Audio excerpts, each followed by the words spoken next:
civilian holds up his carbine and hears it. He's shot in the throat. And this has been fired a lot. That's not bad at all. You drop that in an ultrasonic range for about 15 minutes, you're back to normal again. You do that about every 1,000 rounds, this will last you from 50 to 100,000 rounds.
What's up, everybody? Welcome to Day 2 Recap here at SHOT Show 2024. We're in the Venetian Suite, the true Southern TV Venetian Suite, as what we'll call it from now on. That's the cleanest thing I can think of that would not offend most of the internet. Of course, next to me, I've got Whit Noble. Beside him, I've got Michael from Creekside Consulting. There's a few other people hanging out in the room. I've got Chris Greasy here tonight. Is it Grease or Greasy? I've known you for so long, and I still don't know how to say your last name. There's a Z on the end. Greasy. Greasy. Like Bob Greasy. Ooh, like greasy. I like it. Chris is here with us tonight, part of the team. I've been knowing him for a long time. We started in search and rescue together. Of course, we've got the the burnt portion of Creekside Consulting. You got to meet him last night. He's back with us again tonight. We've got Nick. I didn't make that up. Okay, we got Nick with us, a new guest tonight, and then we also have Jamie and Amy. I don't know where Amy is. She's coming up. Okay, she's on the way. So today for us it's day 2. For most people, today is day 1 of SHOT Show. It's the first time they get to get in. First time we got to get in and start to see products, got to see booths, see what's going on. For someone who's been coming a long time, and I don't mean this as any disrespect towards SHOT Show, you walk in and it's the same every year.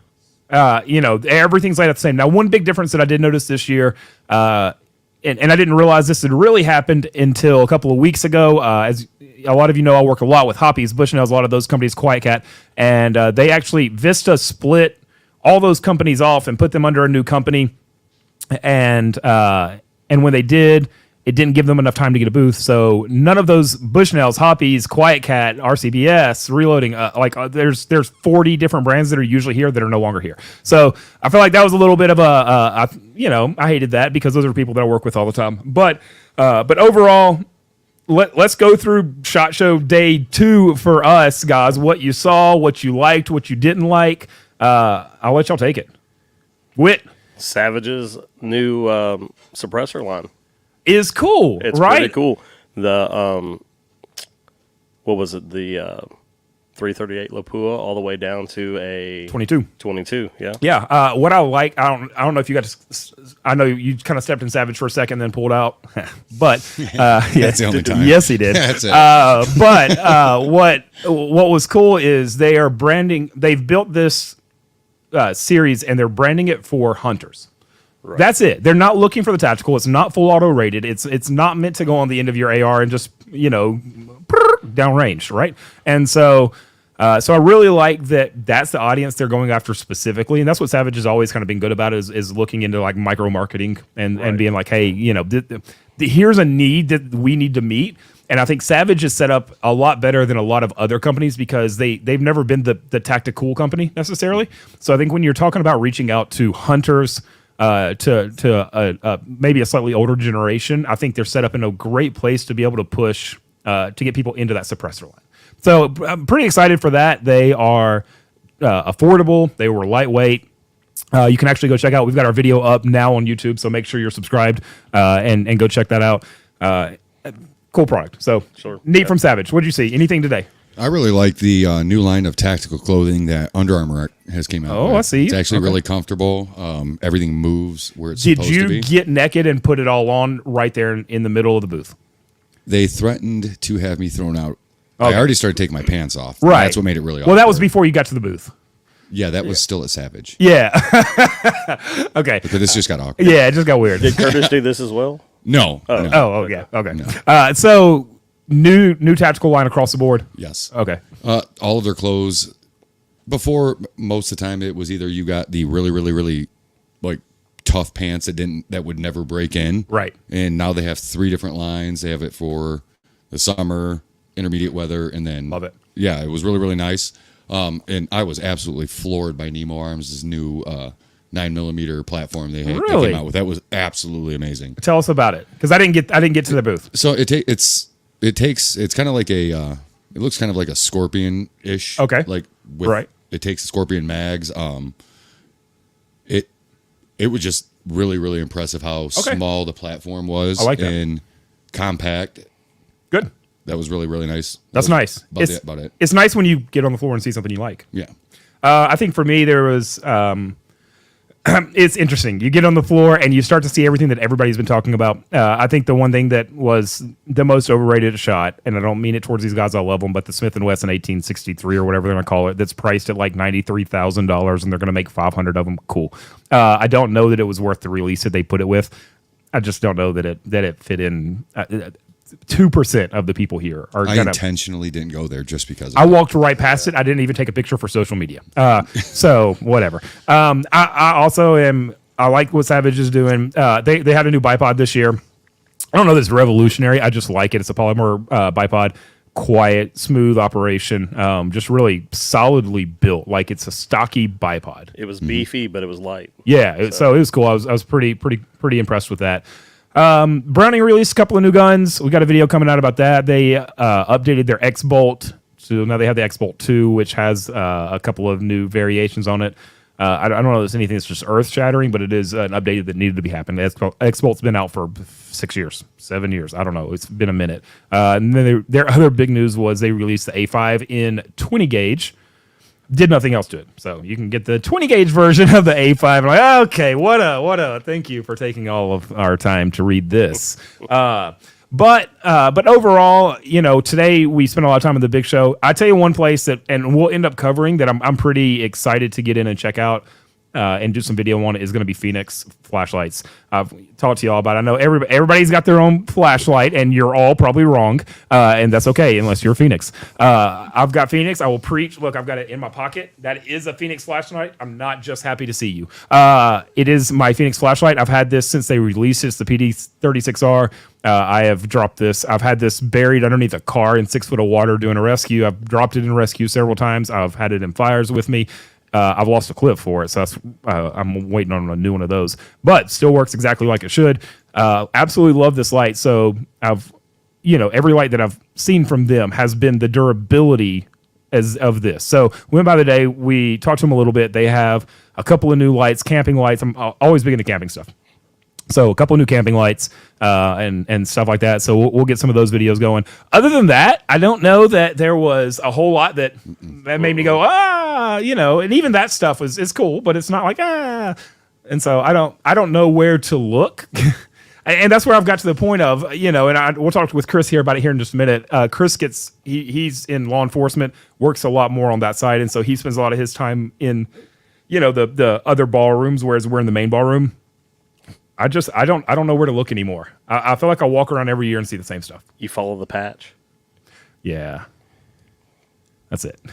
But I the thing is, I don't even know what I want to see, and that's what I keep asking myself: is what is it that I want to like? We want to see innovation. We talked about that last night, but what does that look like? Like, where do we want to see innovation at it? Where do we see our industry not doing well in something where they could improve?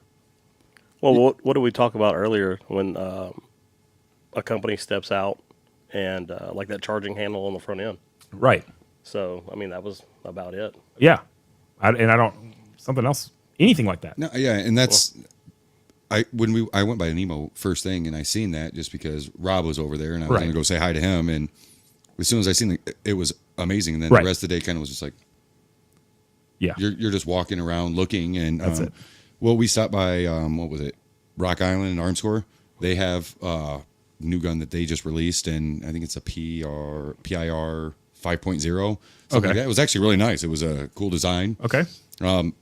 But I mean, other than that, there really wasn't like anything that really blew me away. That was just Right. like, oh wow, you have to stop Right. and you have to look at this. Well, and that's an interesting, I guess, view on that. We were talking with Brett at Savage today about that because I don't get paid by Savage, but I do appreciate the fact that they're always bringing something new. I've said it every year we've covered it. The videos have always done really well. They bring new guns. It may not work, but when we were sitting there talking to Brett about it, I was like, "What? Why is it that we see you bringing in new product every year, but we're not seeing it other places?" Like, you got to think about it from a different perspective. For a mom and pop company to branch out, that means they're likely putting their life savings on the line for something they don't know will work yet. Whereas here at Savage, we have the bankroll to be able to come in with something that made, like their PCS 110 that we covered last year, which is a short little rifle pistol. It's a pistol basically chambered in 6.5 Creedmoor. And so they have the ability to do that. What I think I'm upset that I don't see is some of these other larger companies, the Smith & Wesson, the Browning, all these other. Well, I mean, Smith & Wesson tried.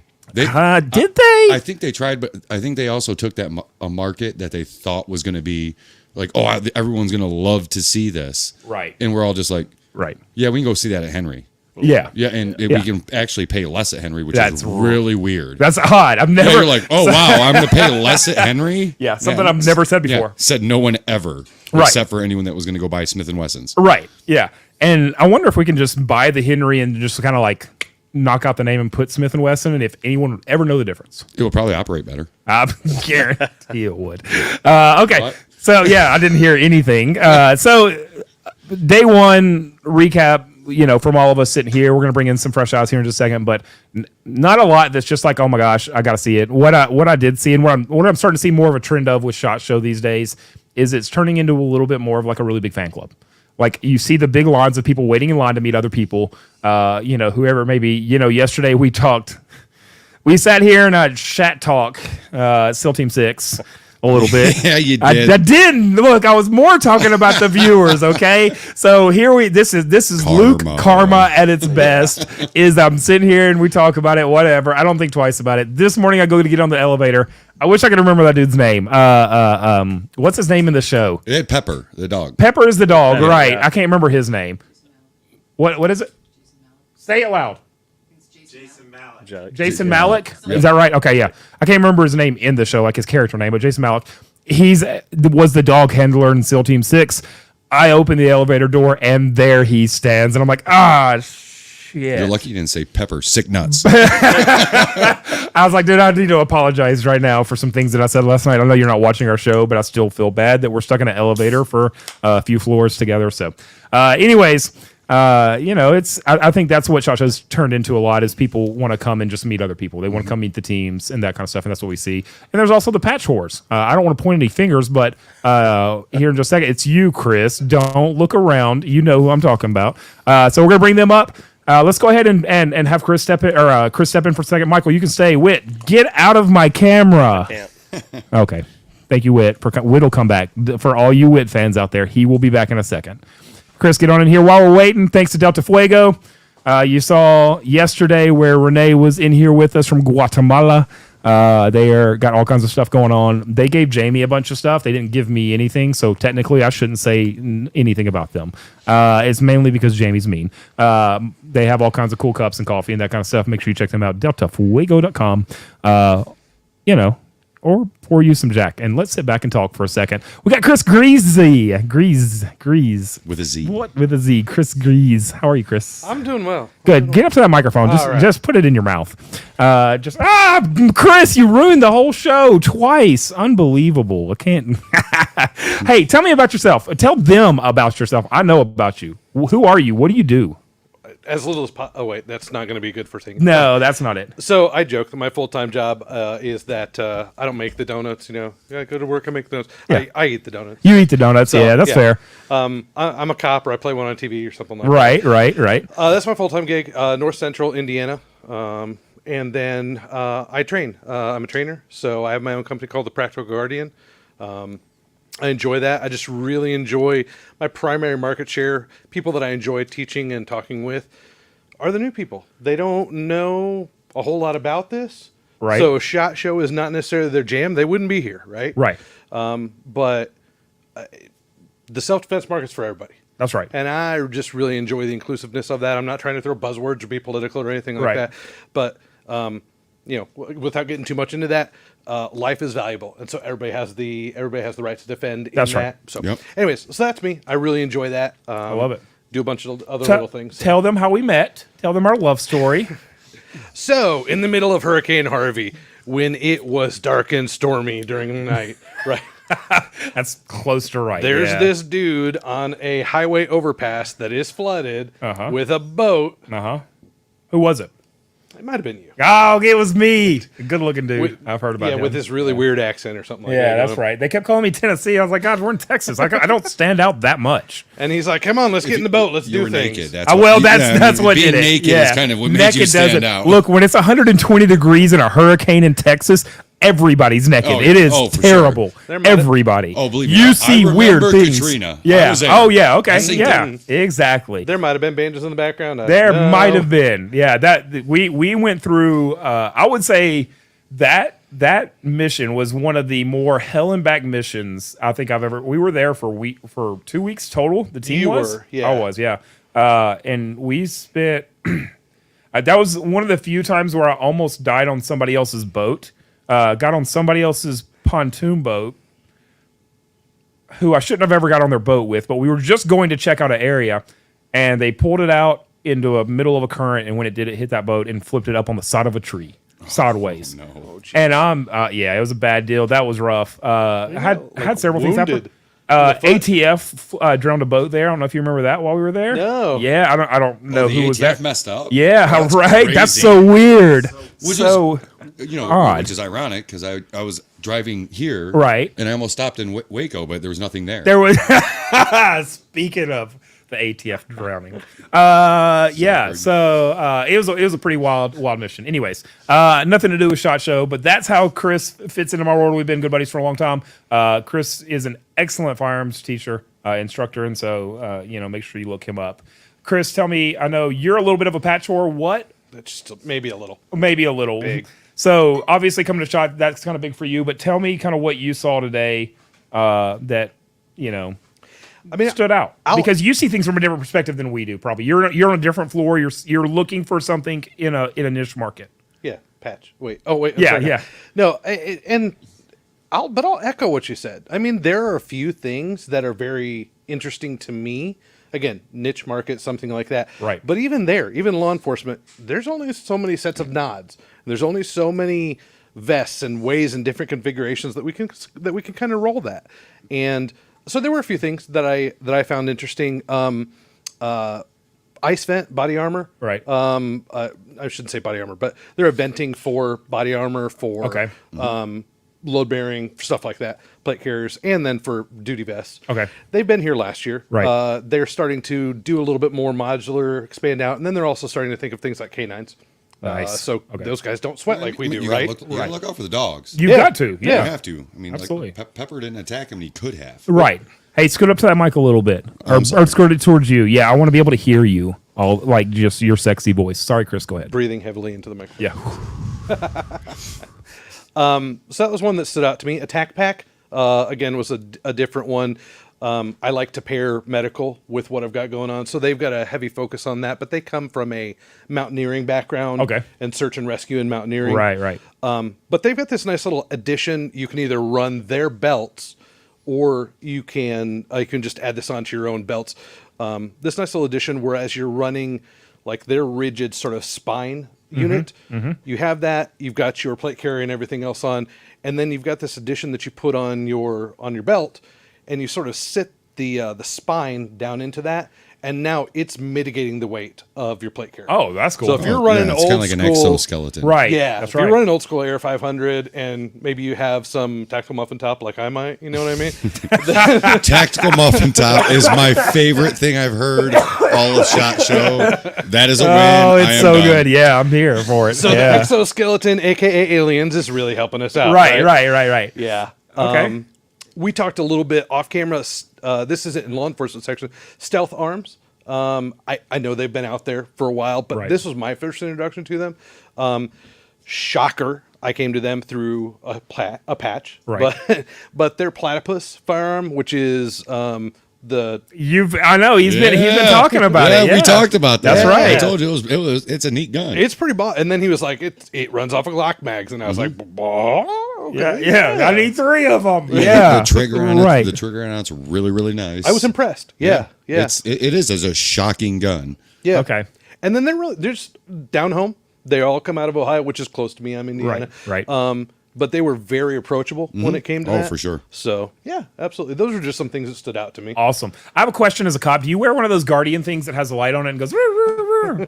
Like, are you mall copping? It doesn't go roo roo roo. I do as I walk up on a traffic stop. Okay, cool. But Yeah. I do have. Do one you of do you those. like it? This is it's so interesting. You see inside the Leo community, there's always this fight, right? Like police memes and everything else. Like everybody goes back and forth, and some people are like just absolute hate. Do you know what we're talking about? Oh, yeah. yeah. The light, the thing that makes you look like a police car.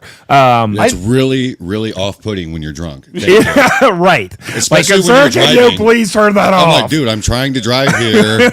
I'm Stop wasted. bothering me. right. We don't promote that. Yes, but do you like it? Like, I like it. I will tell you, I forget to turn on that there's a back little woo woo Right. thing.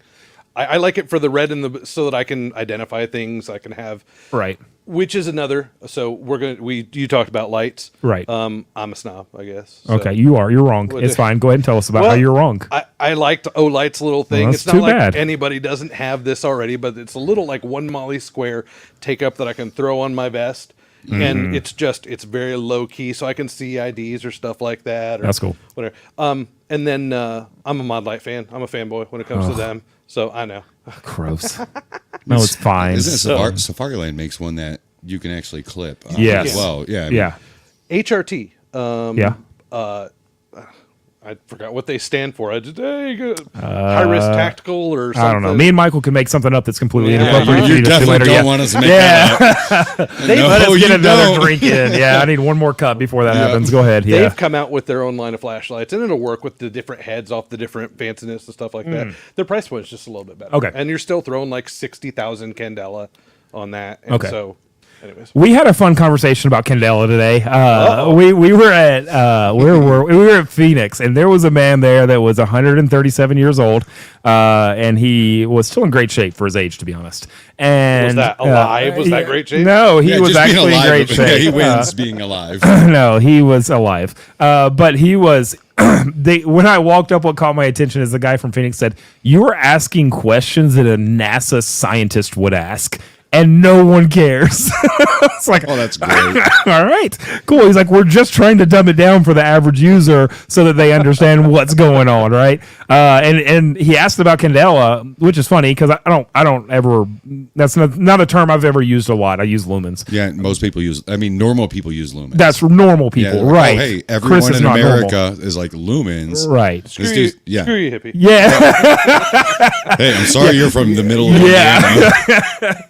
No, but he was like, he asked, he's like, well, do you have the Candela information on this? Like, well, no, we have lumens, whatever. And the guy was like, of the 30,000 people that will stop by this booth, you're the only person. And while he says that, this kid walks up right next to me, is like, I wonder what the Candela is on that. And I'm like, oh, I think he's wrong. I think this guy does not You should understand. totally have bet him. You should have been like, I guarantee somebody else is going to ask that. Like, I see it coming. It's going to happen. Yeah, exactly. And then we'll send him there tomorrow. Then you can triple your bet. Oh my gosh, this is we're actually going to Boom. run some money here. Chris, tell me about for a second. I know we've talked about SHOT Show.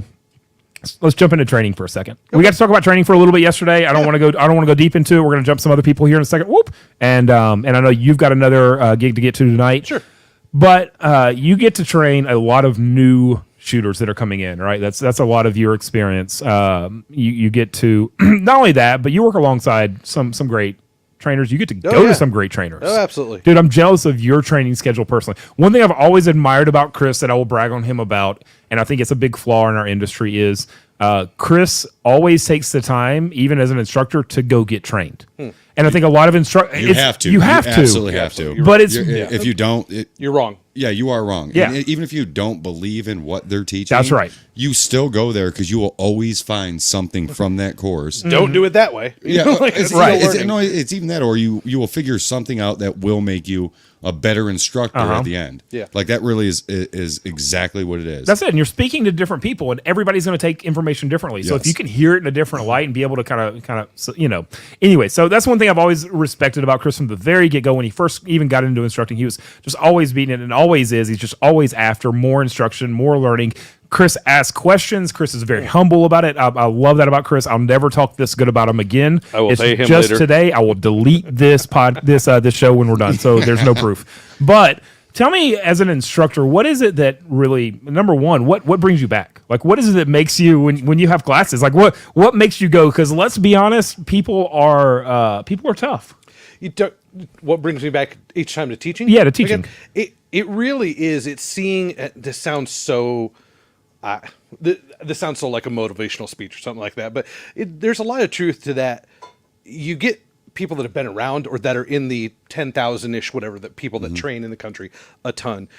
When I get the people that are very new to this, I'm just going to hold this. Yeah, that's a good idea. just make sure it's right here. Yeah, okay. the whole time.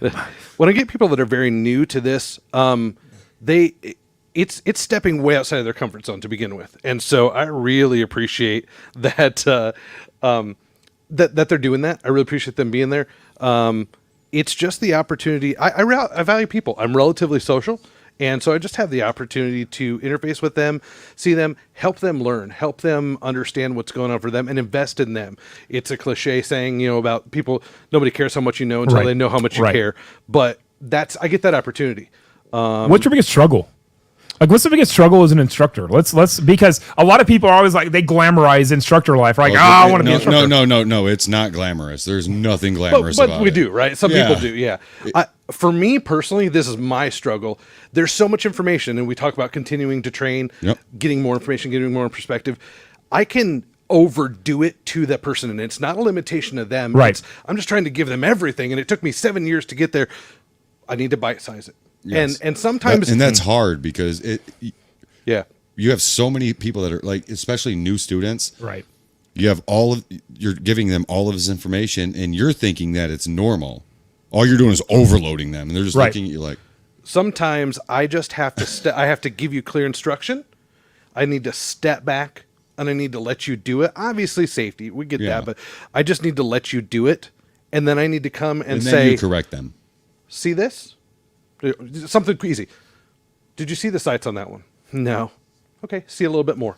Let's do it again." Yeah. I don't need to spend 15 minutes then talking with you. Yep. You let them make the mistake, and then you correct it afterwards, and you continue to correct it That's until it. it's done in a manner that it's supposed to be. That's really Yeah. one thing I've learned about it. Yeah. I agree. love it. Absolutely. It's great. I love instructor talk. In fact, Thursday we're gonna have yeah. man, we'll Mr. Rob Pincus will be here. Mr. Rob with- Pincus is Thursday. coming. We're letting him on. We're gonna get him really schmammered. We're gonna have Rob and live then, on YouTube. Yeah, nothing will go wrong here at all. No, I don't no. think it'll go sideways. Nope. So I think it'll be fine. I think it will probably beat some of the comments that we've already made in our vast 2-hour appearance of live That's YouTube. one thing that, like, literally, it took, like, me being an instructor. Like, I literally told Rob, I will never teach your course. Yeah. Ever. I host instructors. I have, like, Tim Herron comes out and instructs. Oh, heck yeah. Like, I have instructors from all over the country come out and instruct. And I told them I'd never do it. And I started seeing the merit of being a better instructor through teaching their courses as well. Interesting. Okay. I'm not teaching Tim's. Tim just outshoots everyone. Right. It's not fair. That's fair. All right, guys. Chris, I appreciate you being here. Thank you. I'm going to let you swap out with Nick. You're going to stay for a second. And the reason is because here in a second, I want your counterpart to come in with you still here. I want to have both of you together. Chris, I appreciate you being here, buddy. Love you, dude. You can go to your event. I know you have things to do. He's got a pretty lady at home he got engaged to, or not at home, but back at the Airbnb. So the fact that he's here with all of us dudes and Jamie and Amy says a lot about him. So, because he could be somewhere else. Oh, are y'all working some back doors there? Well, we're close. Set of headphones. I would absolutely. I'd love to have him come out there and train out at He's. Creekside. I would say I love Chris. Chris is. Chris was probably so with the one of the groups that he worked with. I worked with as well, and watching Chris train has always been cool to me because he is he's a gentle giant, and I think for instructors that has such a niche that sometimes we forget to scratch a little bit. Like we all want to come in like we're the tough, hard gun guys, right?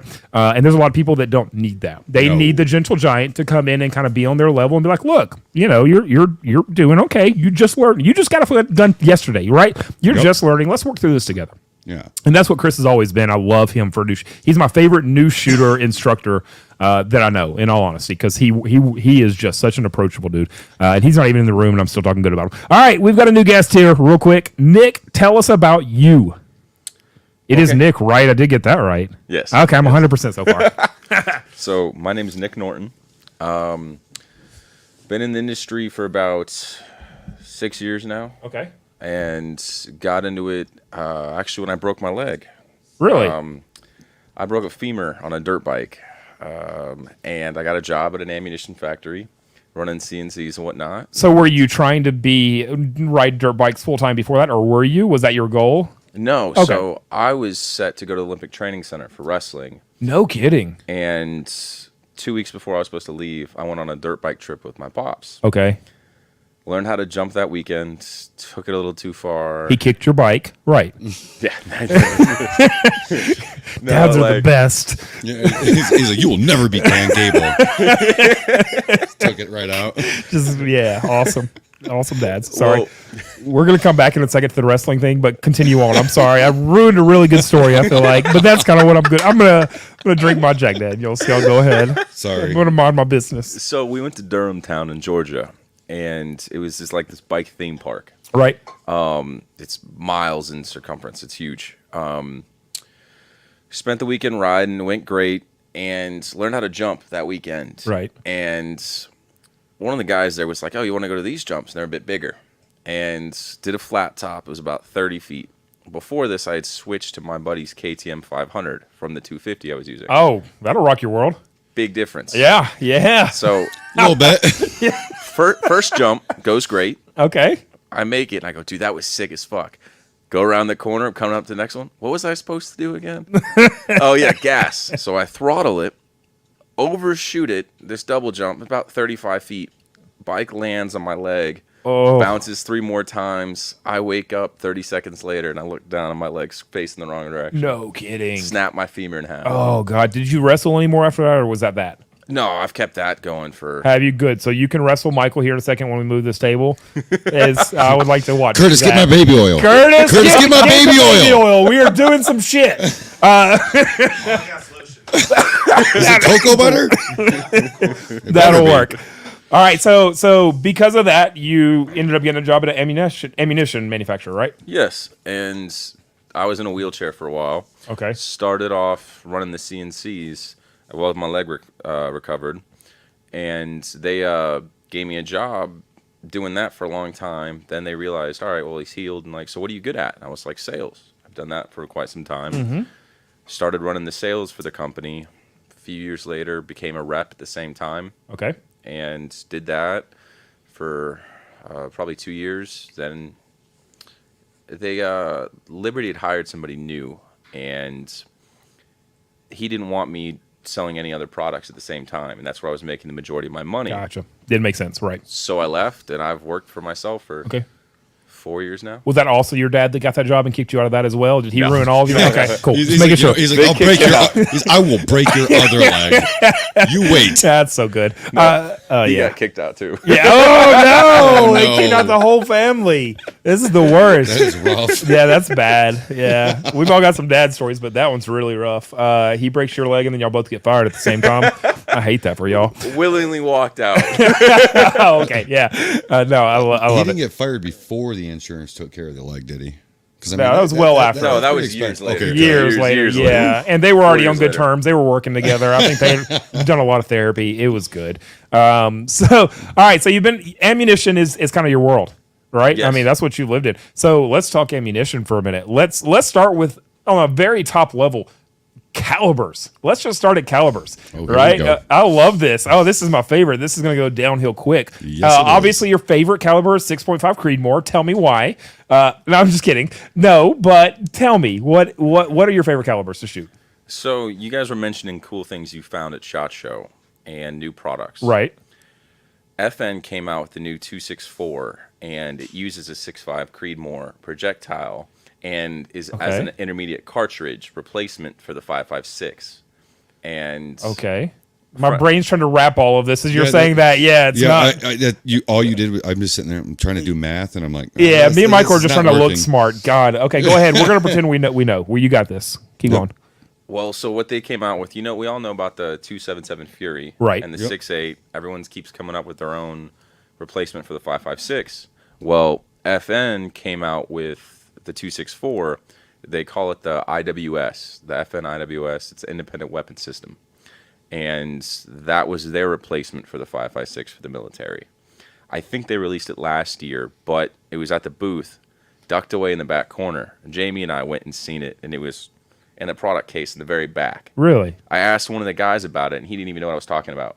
No kidding. One of their guys. So I don't know why people aren't shedding more light on it, but it's kicking the 277 Fury's ass. Really? So I guess my thing with ammo is always, and especially when we get to SHOT Show, when we get to some of these SHOT Shows worse than the others, but it seems like we're always seeing something new. We're always seeing it. Get this man another course. Thank you. Thank you. Never mind. I've got nothing else to say after that. Thank you. Thank you, Curtis.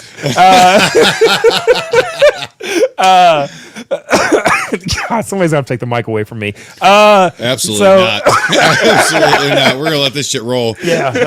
No. So one of the big things that is unfortunate about when we get to SHOT Show is everybody, as far as ammunition goes, that is the one thing that everybody's always coming out with a new caliber, and they're always pushing it hard. I feel like when we get here, Curtis is a good man He right even there. opened it. What a What lovely Oh gentleman. man, that's awesome.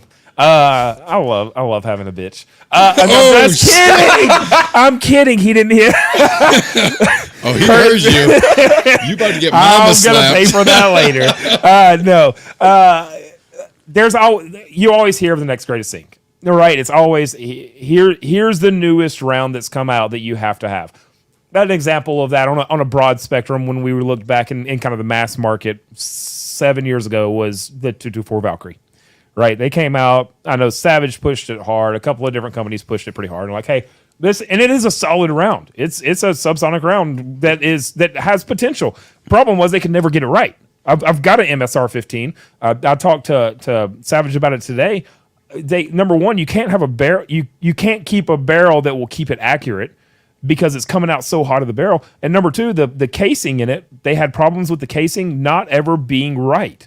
And so the casing was too thin. They couldn't. Then they overcorrected that and went too far. So like it was always a consistent issue that you saw coming out in the mass market, right? And so we had a great cartridge that never actually, it just kind of flopped, and now nobody really lives in that. So saying that to say. Ammo is always one of those things as a consumer that is hard to get your head wrapped around. I think it's why people get stuck in the 243 9mm, now 6.5 Creedmoor, 308, 30-06. Like we stick in the same things. We're scared to jump out of that because we don't know at what point something else is going to end. Yeah, you see. So you mentioned the 224. Then they came out with the 6mm arc. Right. Then it was the 8.6 blackout. Right. Then you've got this, the FN 264. You've got the 277 Fury. The problem you see with intermediate cartridges, they want them to do a bunch of jobs. Right. They want it to work perfect 800 yards, 1,000 yards, while also performing the best at 200 yards Right. or 100 yards. If you go and check, a buddy of mine worked for Arizona, the Phoenix SWAT team for 30 years, 25 years. And he told me their record longest shot was like 200 yards. That was the farthest their snipers ever had to shoot. Really? And Phoenix is pretty spread out. Right. You don't really, in most combat situations, you don't need to shoot 1,000 yards. Right. Most of the places I've ever lived, you never even see that. So to try and have a round and focus where it does, it's a jack of all trades, is pretty stupid. Right. In my opinion. I think having a round that you go, okay, hey, sniper, you have this for 300 yards and under. Or you have this for 300 to 700 yards. Or above 300 yards, even just that. But to say we have one round that does everything, That's tough. That's never going to happen. That's I like don't cars. care who you are. Like, that's never going to happen. Right. it's like you don't tell a family man to own a sports car. Right. It don't work. It doesn't work. No. Right. That's exactly right. What does it take? And I think you hit on a little bit, but what does it take when we look at ammunition for ammo to stick? Right, 6.5 Creedmoor. I keep bringing it up because as much as we all hate it, it's a great. I've used it a lot for whitetail. It's a great. I've started using 6.5 PRC more. I've knocked 100. We did wildlife management for an airport. I've knocked 150 whitetail out with PRC at 300 yards or more. In a single shot. It has been a solid, absolutely killer for me out in the field. But the 6.5 platform as a whole, or all their variations as a whole, has been pretty solid. Creedmoor stuck because Creedmoor gave us a better recoil round than like a 30-06 for most people. They felt more comfortable with it, especially when we start talking about kids getting into it. for sure. When you put a kid on a sure. a kid on a Savage, their little 110 with the 6.5 is a game changer for a kid because it's just not knocking the shit out of them. Like a 30, like my grandpa's 30-06 did, right? And guns can help mitigate that, but. What is it that made Creedmoor stick? What is it that makes any round stick as becoming like, okay, this is now a viable round to invest in? Because we all look at rounds. I'm sure you're all the same way, but like when I look at guns, I'm looking at a long term. Number one, I want to put 1,000 rounds of that ammo in my safe.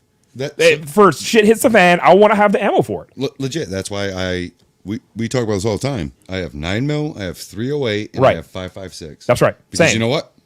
That's never going to go away. I use rounds that the military is always going to use. Right. You can have your little trick rounds and your whatever. Go ahead. Right. One of those rounds will still work. Yes. But I do have the POF 6.5, and I love that gun. Right. So, I mean, I've started building up my 6.5 a little more. Right. But it's always one of those things that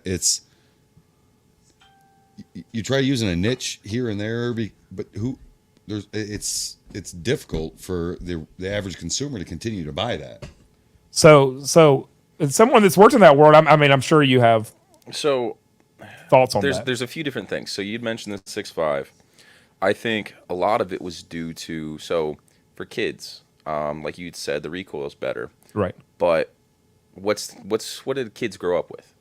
30-30? 243, 30-30. yeah. 30, No one can yeah. find the brass for that. That's right. So when there's a shortage of 30-30, 45-70, 22-250, all these different rounds nobody can find. Right.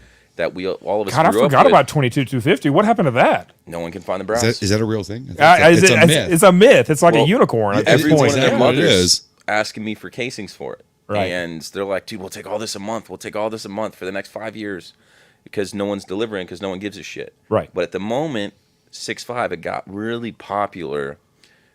It kind of blew up right at the moment when there was a shortage. And Okay. they had to, like, Starline had to prioritize where they were going to put their brass, and that was the new hot thing. And I think it was available. And Okay. I think it's hunting season and the kid wants to go hunting. Right. That's there.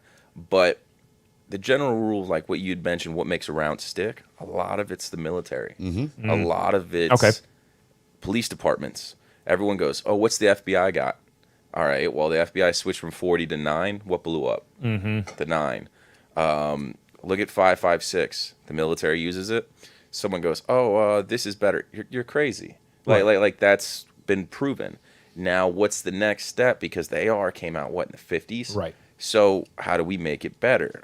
So far, I was speaking with my buddy Andrew from Shellshock Technologies. Okay. They came out with a badass bimetal case that's like half the weight but twice as strong. Wow. They're using that on the FN 264, and he was telling me about the round, how it tested against the 277 Fury, how it tested the True Velocities 6.8 version of it. Everyone came out with their own platform for Right. the military bid. He was saying, as the case manufacturer, dude, we've tested it all.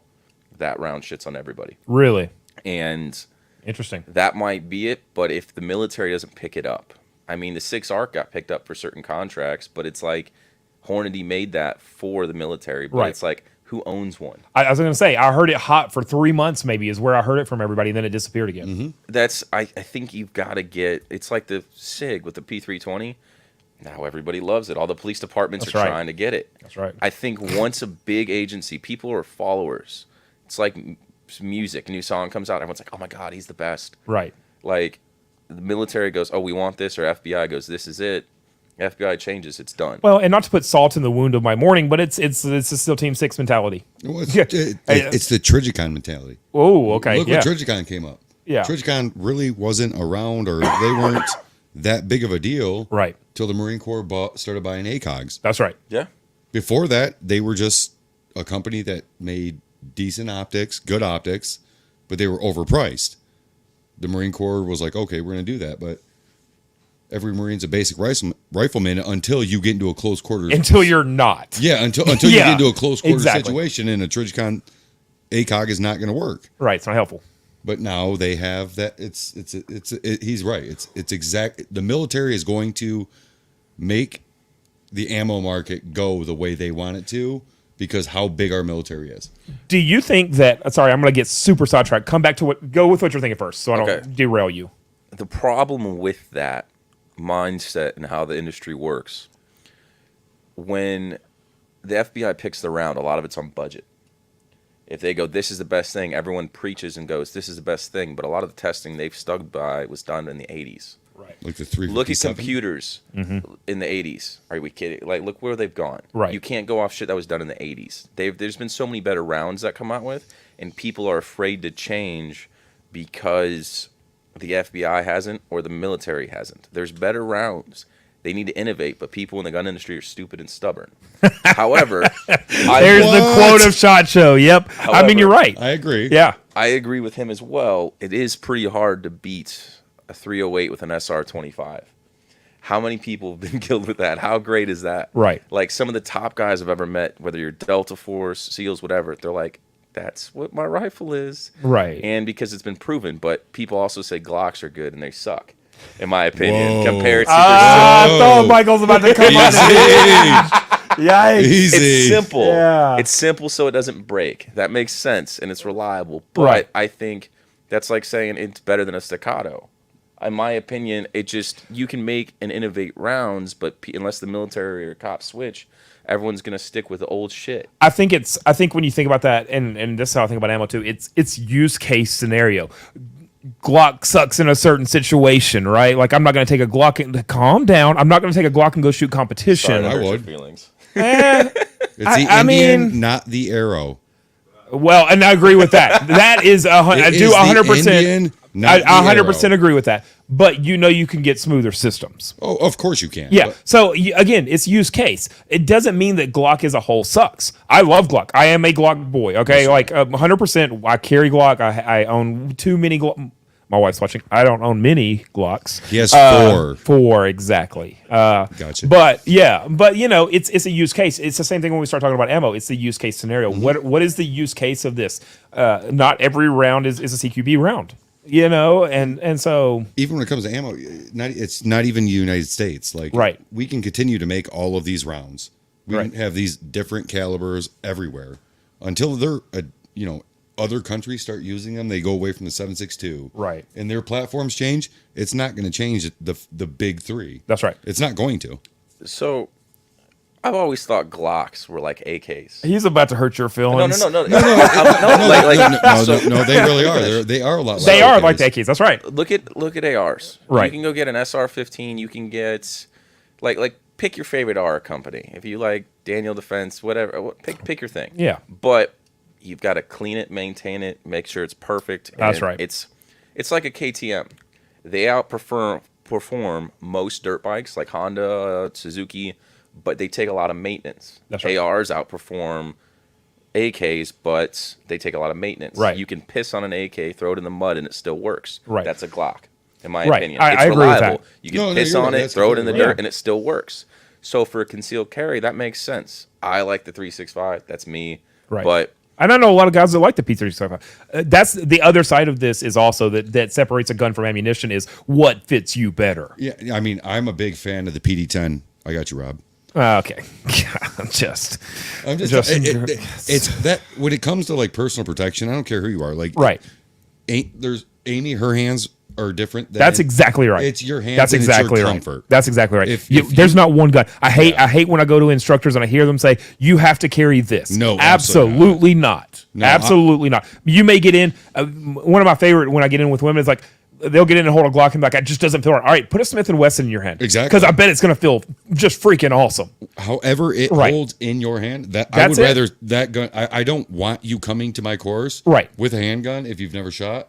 I will give you 100 options. Right. That way you're not wasting your money, and I don't have to sit there. That's and it. Let's figure go out yell what at the works new best for gun shop. you. I mean, for me, honestly, like I carry Glock everywhere. We said it yesterday. I think I talked about it yesterday. The IWI Masada. It's still my favorite gun to shoot. Period. Yep. It fits better in my hand than any gun that I've shot. Period. End of story. That's not the case for everybody. No. I just want to give a quick shout out to all the concealed carry instructors and firearms instructors that have all the guns. So you can go and pick the one you like rather than just having one. I'm just saying when they Right. spend the money and invest so you can test out the car you like before you buy it. That's nice. That's the shit. Yes, it is. But I went to Silver Eagle Group in Washington, D.C. It's like a 60,000 square foot facility, Okay. shooting center. And they train a lot of the D.C. cops and that SWAT in that area. I got to shoot an Atlas $5,000 pistol, a Staccato, and the X5 Legion. Okay. Out of the three, the Atlas honestly was the worst. Yeah. The $5,000 pistol, I thought it sucked. Yeah. Legion The was the best. Staccato won, in my opinion, just barely. The X5 Legion I had as number 2, and the most expensive was shit, in my opinion. Yeah. I Oh, thought it was the dumbest gun. I'm sorry. Money does to not shit mean on good. Atlas. No, that's right. But- believe me, I It just did not fit completely agree me. with that. If it might fit your hand better for somebody else, but I got really fat palms. It just didn't work for me. I thought it was pretty shit. Money doesn't buy. This is my biggest thing, and I love talking to people about this because when you talk about, for instance, let's get into AR-15s for a second. The Smith & Wesson, their AR platform, the second version of theirs. It is my truck gun. That's it. I can pull it out at any. I told this story a little bit yesterday, but my buddy Christian was out shooting. They were goofing off. I had a couple competition shooters there. We were out on our land. They were like, all showing off and everything else. I wasn't shooting. I was there. We were working with their company with SCI, filming some stuff in the studio, and so I just took them out to have some fun. And so they're out having a good time. They have one steel hanger up. And it's one of the Shepherd's Hook steel hangers, and so I'm sitting there. Again, this is Smith and Wesson $600 AR, right? I pull it out. I have a let's see what was on there at the time. A Vortex was on there at the time, just a 1-bar, and Christian started talking some shit and was like, "Hey, you can't do any better or anything else like this," and I'm like, "Bro, I will shoot that target off of the holder," and he's like, "There's no way." I was like, "Okay, cool." I walked to my truck, pulled it out after it had been sitting in there for, probably a month and a half untouched, pulled it out, put the dot on, or put my sight on, and cut the Shepherd's Hook in half. That's a $600 gun, okay? And put it through with a green tip to be, I was cheating a little bit, and that's fine, but cut it in half. It's a $600 gun. Every time I pull it out, it's number one, it's dead on. It shoots when I pull the trigger, and that's a big deal, and it fits me well. It doesn't mean that I'm going to take that out and go do competition shooting. It doesn't mean that it has its purpose. But I also know that if I break that gun, I'm going to go buy another one for $600, and that sounds stupid. And that's a Glock mentality. That is a Glock mentality. That's it. Exactly I'm going to go, if I do break this, which I haven't yet, I've run that gun now as a truck gun for 7 years. Had to pull it several times, used it on duty several times. Has worked exactly the way that it was built to work. So why do I need to go spend $2,000 on a different platform? I build my own. When it comes to ARs, I can literally find my AR that I have is all Wilson Combat. Right. But I didn't buy it from Wilson Combat. I bought Built the it. parts. Yeah. And I didn't build it. I put it together. Okay, fine. I'm not a builder of it. I didn't machine Whatever. it. Okay. I literally just put it together, but it's all parts that I found that I know I'm comfortable with. Right. Because if it's my gun, I'm going to make sure that it's built with parts that I'm comfortable with. You have something to say because you had a big smile on your face, and I feel like he's about to come after me and hurt my feelings. Let's go. Let's get into it. That clarification on the build. People go, "Oh, I build ARs." I'm like, "Oh yeah, you got a CNC machine." Exactly. Really, bitch? All right, no, fine. that's exactly. But you're right. I know. It But is. yeah, It just- fine. My take. So I don't have a collection of guns because I've always been a very mobile person. I always hop around in Airbnbs and shit. Oh, that's cool. I never stay Okay. in one spot. Right. But so I have one gun for each purpose, and Yes. it's sick. I'll get one unique gun that's made by somebody awesome, or it's something unique. Okay. And I just make sure it works great, like the best I can find. I don't mind. It's like a tools. Yeah. You don't mind spending good money on a tool you're going to really Right. need. When you buy a tool, you're only going to use it once. Who gives a fuck? Right. But if you're going to make sure it works, you spend good money. In my opinion, that's how I've always had it. Right. My AR, a buddy of mine, Jason Gardner, he owns Warhammer Armaments. He does SpaceX's security teams. Mm-hmm. He makes all the rifles and whatnot. Had him build me a custom 10.5-inch AR pistol. That's what's in my truck. It's a one of a kind. Yeah. That's what I had for that. I got a 1911 double stack custom. Usually, most of it's Wilson. Yeah. And Okay. it was just this unique thing. Which was what disappointing. I didn't see them today. what didn't I either. carried. But what I carry is pretty simple. It's just a 365 XL. Yeah. It's just easy to find shit for. But the And it I've shoots always well. liked- Let's not downplay that. Oh, the it does. 365 Oh. shoots well. The 365 XL is a great gun. It is. out Absolutely. of the box. I mean, oh, it's not a Glock, but whatever. No, I'm just kidding. Yeah, I think it's definitely I think no it crafts 48. on a Hellcat. I'm just saying. Agreed. I agree. Oh, I 100% agree. agree. A Hellcat, Yeah. Hellcat kicks so very So bad. it's not fun to shoot. no, it's not enjoyable. It's a wrist breaker, and I Right. have huge hands. Right. Yeah. Like, it Even the still Hellcat hurts. Pro was a bit better, but in my opinion, I shot it right before last range day, right before the Sig Macro. Not even a comparison. Right. That's fair. The macros and not shit on Springfield. Don't hate me. Right. But it's not for me. And Springfield makes good stuff. Which They're- it's crazy to me because I absolutely love the Echelon. I think the Echelon, like we were talking about yesterday, I really think the Echelon is one of the better guns that have came out this year. I Right. really think it's an amazing pistol. Absolutely. All right. Real quick, because we're gonna swap here in a second and get my best friend Curtis down here, he's my best friend. You picked a different B word that time. That did. I Is he did. mean mugging you? Yeah. I just want people to know he's my best friend. No. So tell me real quick before you go, of all the ammunition that's out there, of all the rounds that are out there, right? Different calibers. What is your favorite non-typical?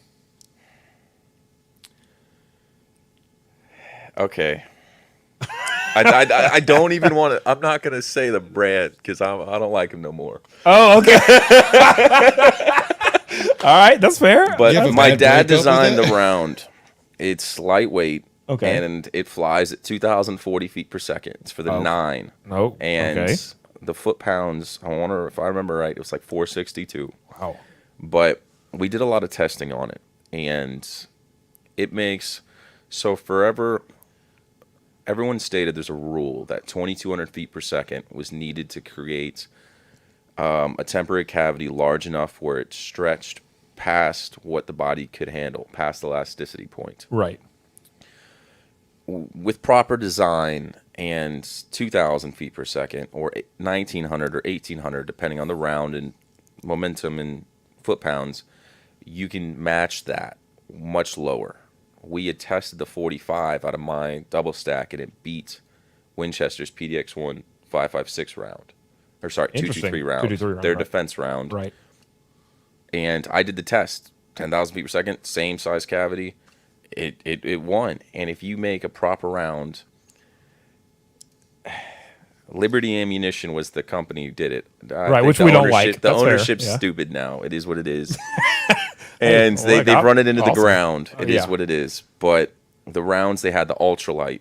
The case is half the weight, twice as strong. The round's perfect. I don't think there's a better concealed carry option by any Interesting. means. I think it shits on the world, but I don't even know if they make it anymore. I think Yeah. they stopped making the ultralights. Okay. But if you can get it at most stores or distribution, a lot of people still have it. The civil defense round's great. It's just a different case. Yeah. That round, immaculate. I don't Awesome. give my dad mad props on that, but Even though he Or kicked you off the 9. dirt bike. Yeah. It was a stick, man, and the wheel. I hate when that happens. Oh, that's the worst. Hey, I do want to ask before you go, real quick. Sorry, before I bring my best friend in, one question that just kind of hit me that it seems to be the hot button topic right now amongst, especially if you walk into a gun store. I know it is in our gun store back home. 10 millimeter. I love it. Absolutely. So I think if you're not, depends on the size of the person. Caliber 10's a bit much for a small woman.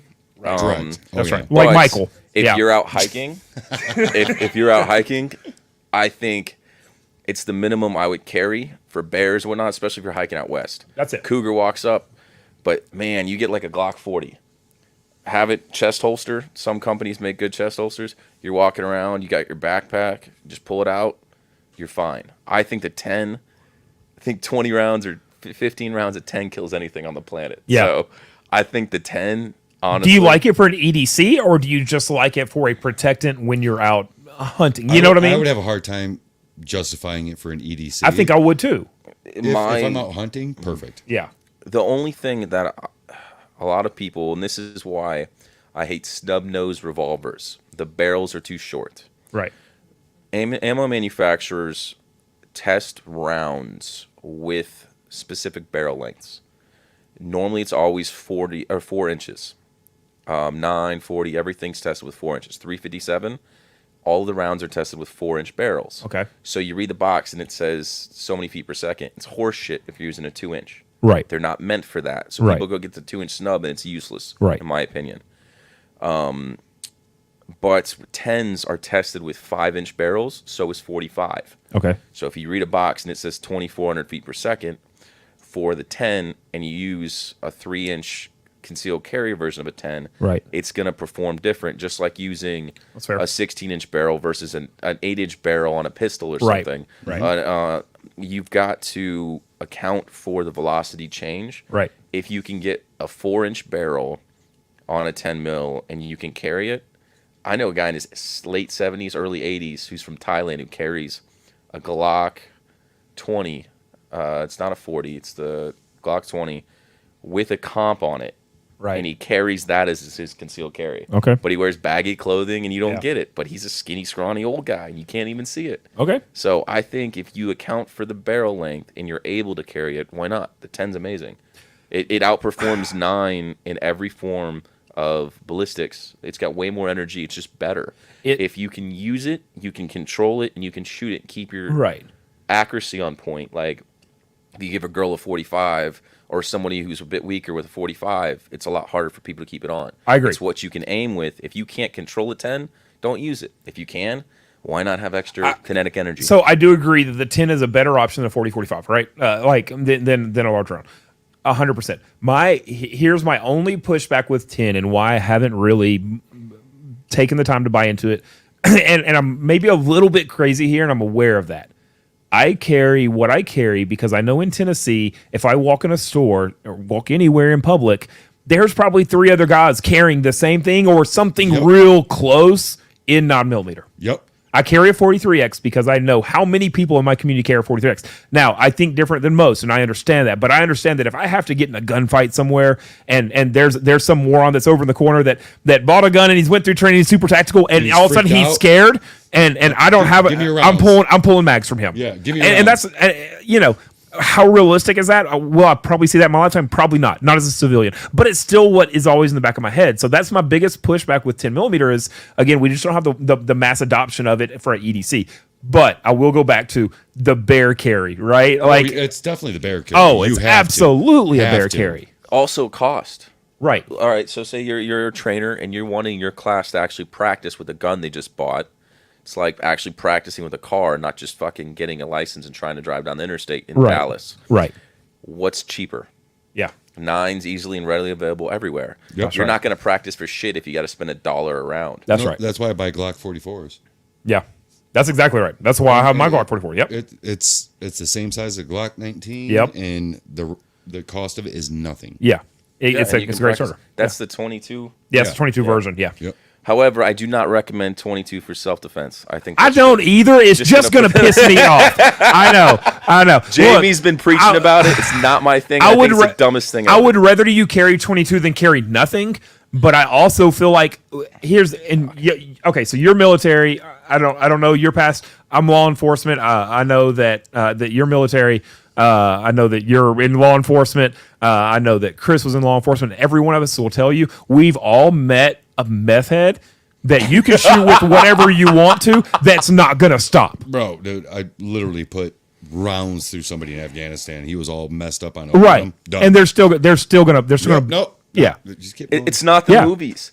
We That's can sit right. here and he's not world's thickest guy. You Right. could shoot him with a 22 and be like, "Well, that was fun." Well, that hurt a little bit. That just takes- pissed It me al- off. It also depends your clothing. You have a Carhartt on that car. Your 22 is not going through the Carhartt. Right. in the town where I grew up, We're gonna talk to you about it. You're gonna get your chance. You sit there, Jamie. in you Paul- sit there so and you the- keep your mouth shut. the town next to mine, there was a gun shop owner who had a 22. A guy broke in, not a gun shop, but he was a little store owner. Like a pawn Guy shop. came, yeah, Probably. Yeah. Guy comes in, he shoots the guy like 4 times. Guy takes the gun from him, unloads the clip, starts carrying shit, and falls over outside while carrying shit and dies. Yeah. Yeah, that did a really good job. Right. That was like 4 rounds. Yeah. I'm sorry, it's fucking. It's my thing. Yeah. It's just not. For me, it's not. It is. If looks could kill right now. Oh, I If- know. Jay, don't worry. I'm not looking that way. Don't worry. Jamie's going to come on and we're going to talk about it in a minute. In fact, we'll just go long today. We'll just keep doing this all day because I like the conversation. But maybe here in a minute, we'll bring Jamie in with Nick and we'll hash this out a little bit more. But I personally agree. I don't know that 22. Yeah, you do. You know it's bullshit. No. Here's what keeps I me. will be back. Jamie, why don't you come on? Yeah, okay, yeah. I'm gonna let Jamie come up. It's not that I don't know. It's that I still would rather you carry something than carry nothing. And I know that 22 is probably not or isn't the stoppable force, but I think it with right shot placement, if you're a good shooter, if you can control that better. Here's the deal. Let's maybe think about this from a different way. I would rather someone walk in and shit go sideways. I would rather them shoot a 22 and hit target than have a 9, a 10, a 45 and be shooting rounds everywhere and catch everybody else around them. Then get a 380. or a 32 I or I a don't disagree. 25. That's fair. That's fair. But I'd rather have a taser than a 22. Jamie, welcome to the show. I'm sure you don't have anything to say right now. I'm sure that you are very calm and collective. Remember, Nick is the one who started this shit, so don't bring me into y'all's domestic. Well, also remember that I brought Nick onto the show. Oh, So this is my own fault. she flexed immediately when she came in. I it's like my own it. fault, Okay, right? okay. So- All right. So, Jamie, you obviously have a different. You're different than us. You have a different perspective.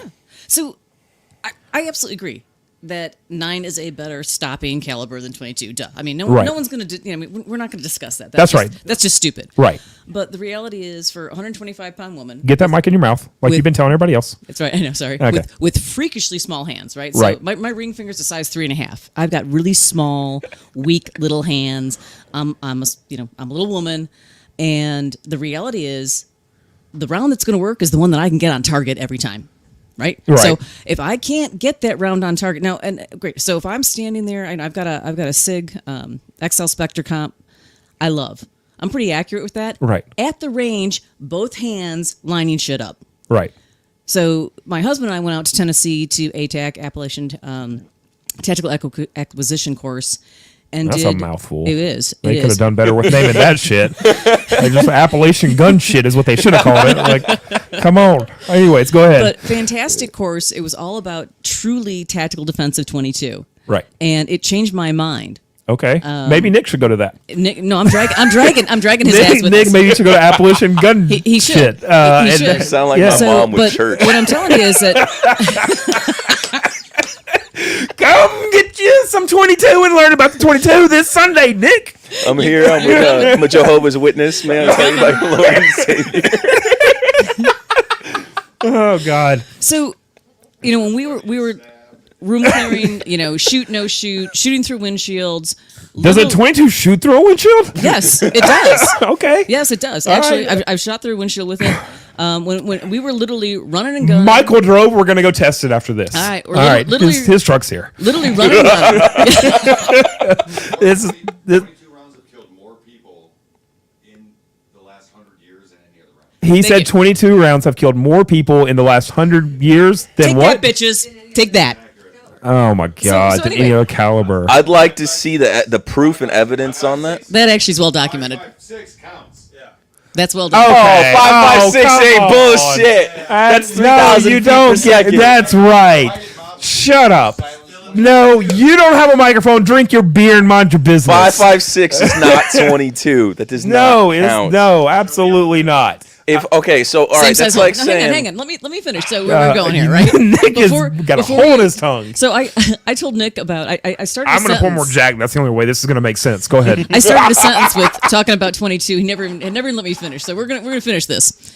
All right. So if I'm running and gunning, my husband and I are leapfrogging up a series of cars, moving each other, under stress, out of breath. I'm shooting weak-handed.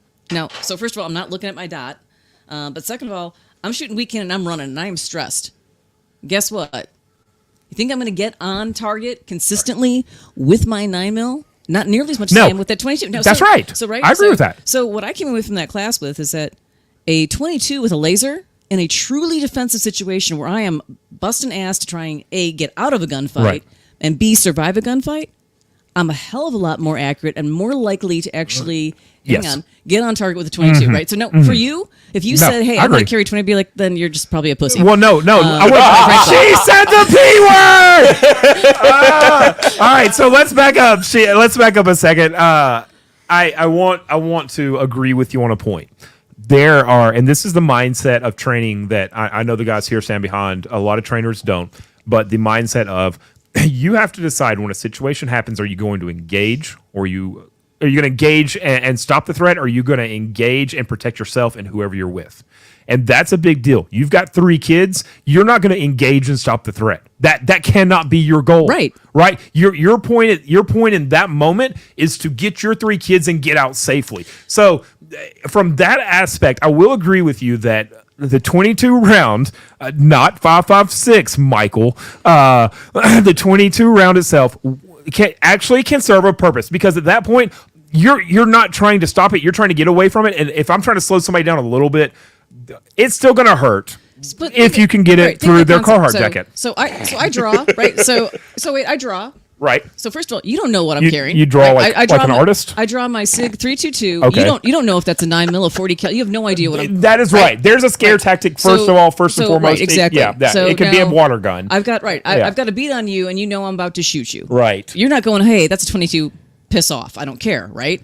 So because nobody wants to get shot. Yes. 2, it absolutely can do damage. But 3, it's only going to do damage if I get it on target.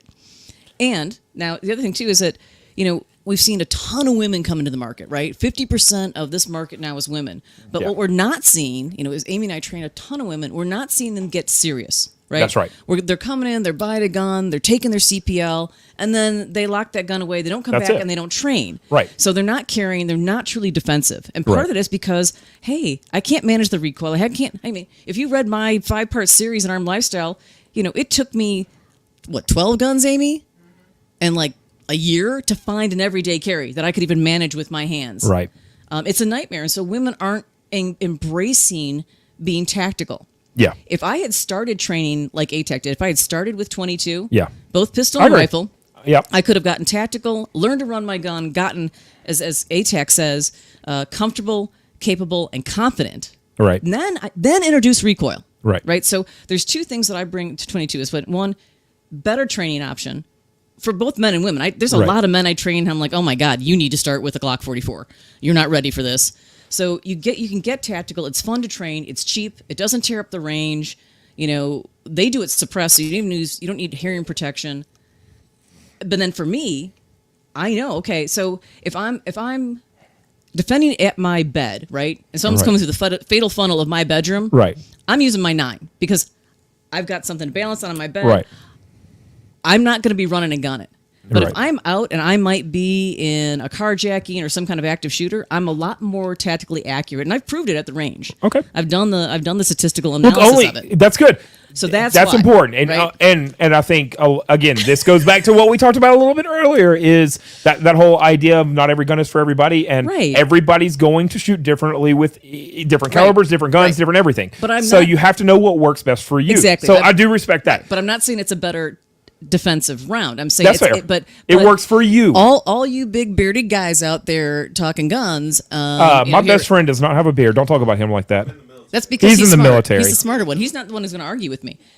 Nick will. But I- you guys have got to stop doing this whole thing of it's got to be 9 because that doesn't work for everybody. You've got to embrace the fact that, hey, something's better than nothing. And I cannot tell you how many women I have talked to, and had this conversation with, and like, oh no, it has to be a 9. My husband said it has to be a 9, and he's a cop. Or my husband's, screw your husband.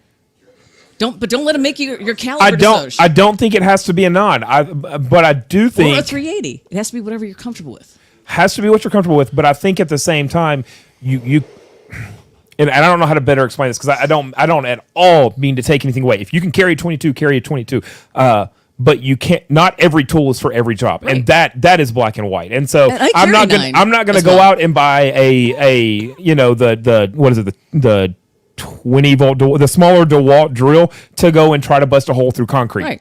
Right. That's not going to do the job. So I think while men are really bad at communicating, and I don't want to speak for everybody because I know this industry is full of a lot of shit, and I get that.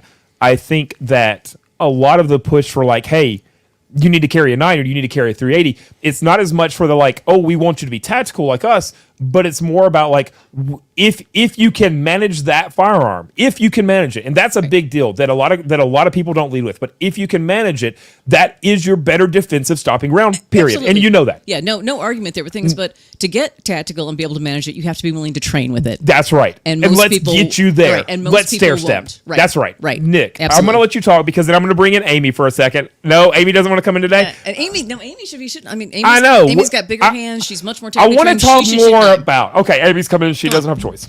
Come on, Amy. But I want to let Nick go for a second first. So Nick hasn't got to talk. Okay. All right. So there's I've His head organized hurts. it in my head. Okay. A 22 is a great training option, and it is especially great for getting people comfortable with firearms, getting them used to running and gunning and shooting. It is cheap, it is effective, it is amazing for kids. I grew up shooting a 22, and it was the best thing ever, and I fucking hated my dad's 45. Yeah. when I was a little kid, because it sucked, and like he was mentioning the Hellcat, fucking fucks up your wrist. We're only at like 7 Fs at this point. Yeah, I think 7 is what we're at. That's awesome. Keep going. You're good. You keep Sorry. doing your thing. No, I want you to be you, bro. You don't ever stop. Do My you, boo? apologies. Don't apologize. They don't deserve your apologies. Just kidding. I love y'all. 22 is Thanks for being great here. for that.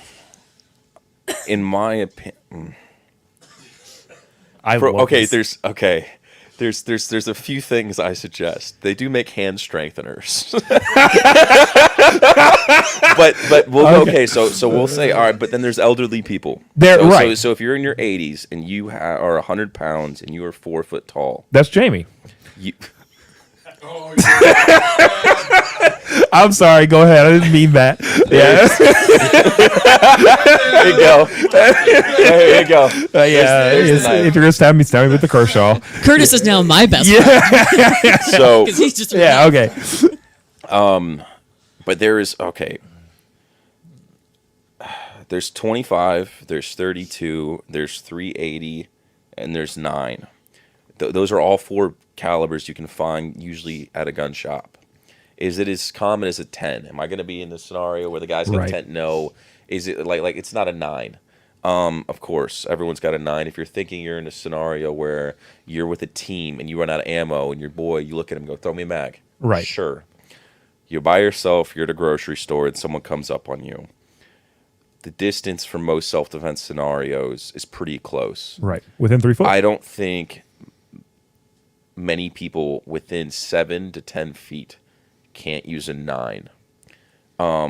If We you can do it? can't, 380, I think we at least 3-handed. So my thing is, if you can find a round, now if you're going to carry something, we're going to disregard if it goes through NASCAR jackets and all the other bullshit and all the barriers like glass and wood people and, still wear NASCAR jackets and a lot. all of that shit. Okay. If we go off or Carhartts and 6 layers of jeans because it's cold. Right. If you're going to take away barrier penetration, I suggest a fragmenting round that's lighter. Because, for one, there's less recoil and usually a higher velocity. There's also the fragmentation of the round. Right. I'm not a fan of the RIP rounds because they suck through barriers. And if you run behind drywall, I want to be able to kill you. Right. But there's better rounds out there for that. Underwood's got some good ones. G9's got some good ones. Liberty had some good ones. I'm going to say had because we don't like them anymore. But I think with a round, so if a 9 normally kicks too much, if you have a 9 that's half the weight, there's a lot less recoil, but more damage because velocity kills. But will that But- run through any gun? So I mean, if you take out a 9 and so anything besides 9 and 380, that's the thing too. Is so I'm really limited in what gun. I mean, I can't. You can pick up Right. a Glock, a Sig, a Smith, whatever. I Right. can't. There's very specific weapons that I can use for my That work hand. well for you. Right, Agree for with my that. trigger string. So that's the other thing too, is that because I'm limited in what gun I can have, Right. that means it's got to be able to run whatever ammo. So well. most, I will go as an ammo manufacturer. I shot 1,000 rounds through 380 short, stupid little pocket pistols in a day just to make Which sure. would be full size for Jamie, just but to yeah. make sure they did not Everything looks bigger. have any issues. Just to make sure there was no faulty issues with the round when we switched to new Right. primers primers or new casings. Sent 1,000 rounds through stupid pocket pistols to make sure that the light primer hit didn't change anything. Right. That's everyone makes sure if it doesn't work in half the guns, it's fucking useless. 8. We're gonna have the F counter up here next time Nick Sorry. comes on. I love it. Go ahead.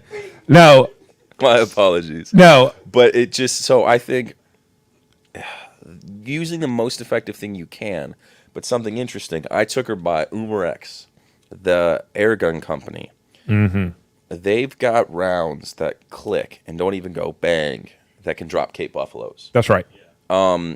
If they come out with a good pistol option, there's no recoil. It's made of plastic, and you have nothing to bitch about. No, absolutely. And Yeah. actually, You could at least have a if, 9. If my husband's listening, I'm picking. If my husband's listening, I'm picking up one of those 50 cal ones for his birthday. It's his birthday today. Happy birthday, Oh, nice. baby. Happy birthday today, Happy Scott. birthday. Yeah. Woo. know. No, I agree. I mean, If they come out with a way where you can handle it easy, Absolutely. we need to do that. And that's a lack of innovation in the Find- you know- industry if we haven't done that already. agreed. And find me options that I can run and gun weak-handed in Right. a stressful situation with a 9. I would much rather go.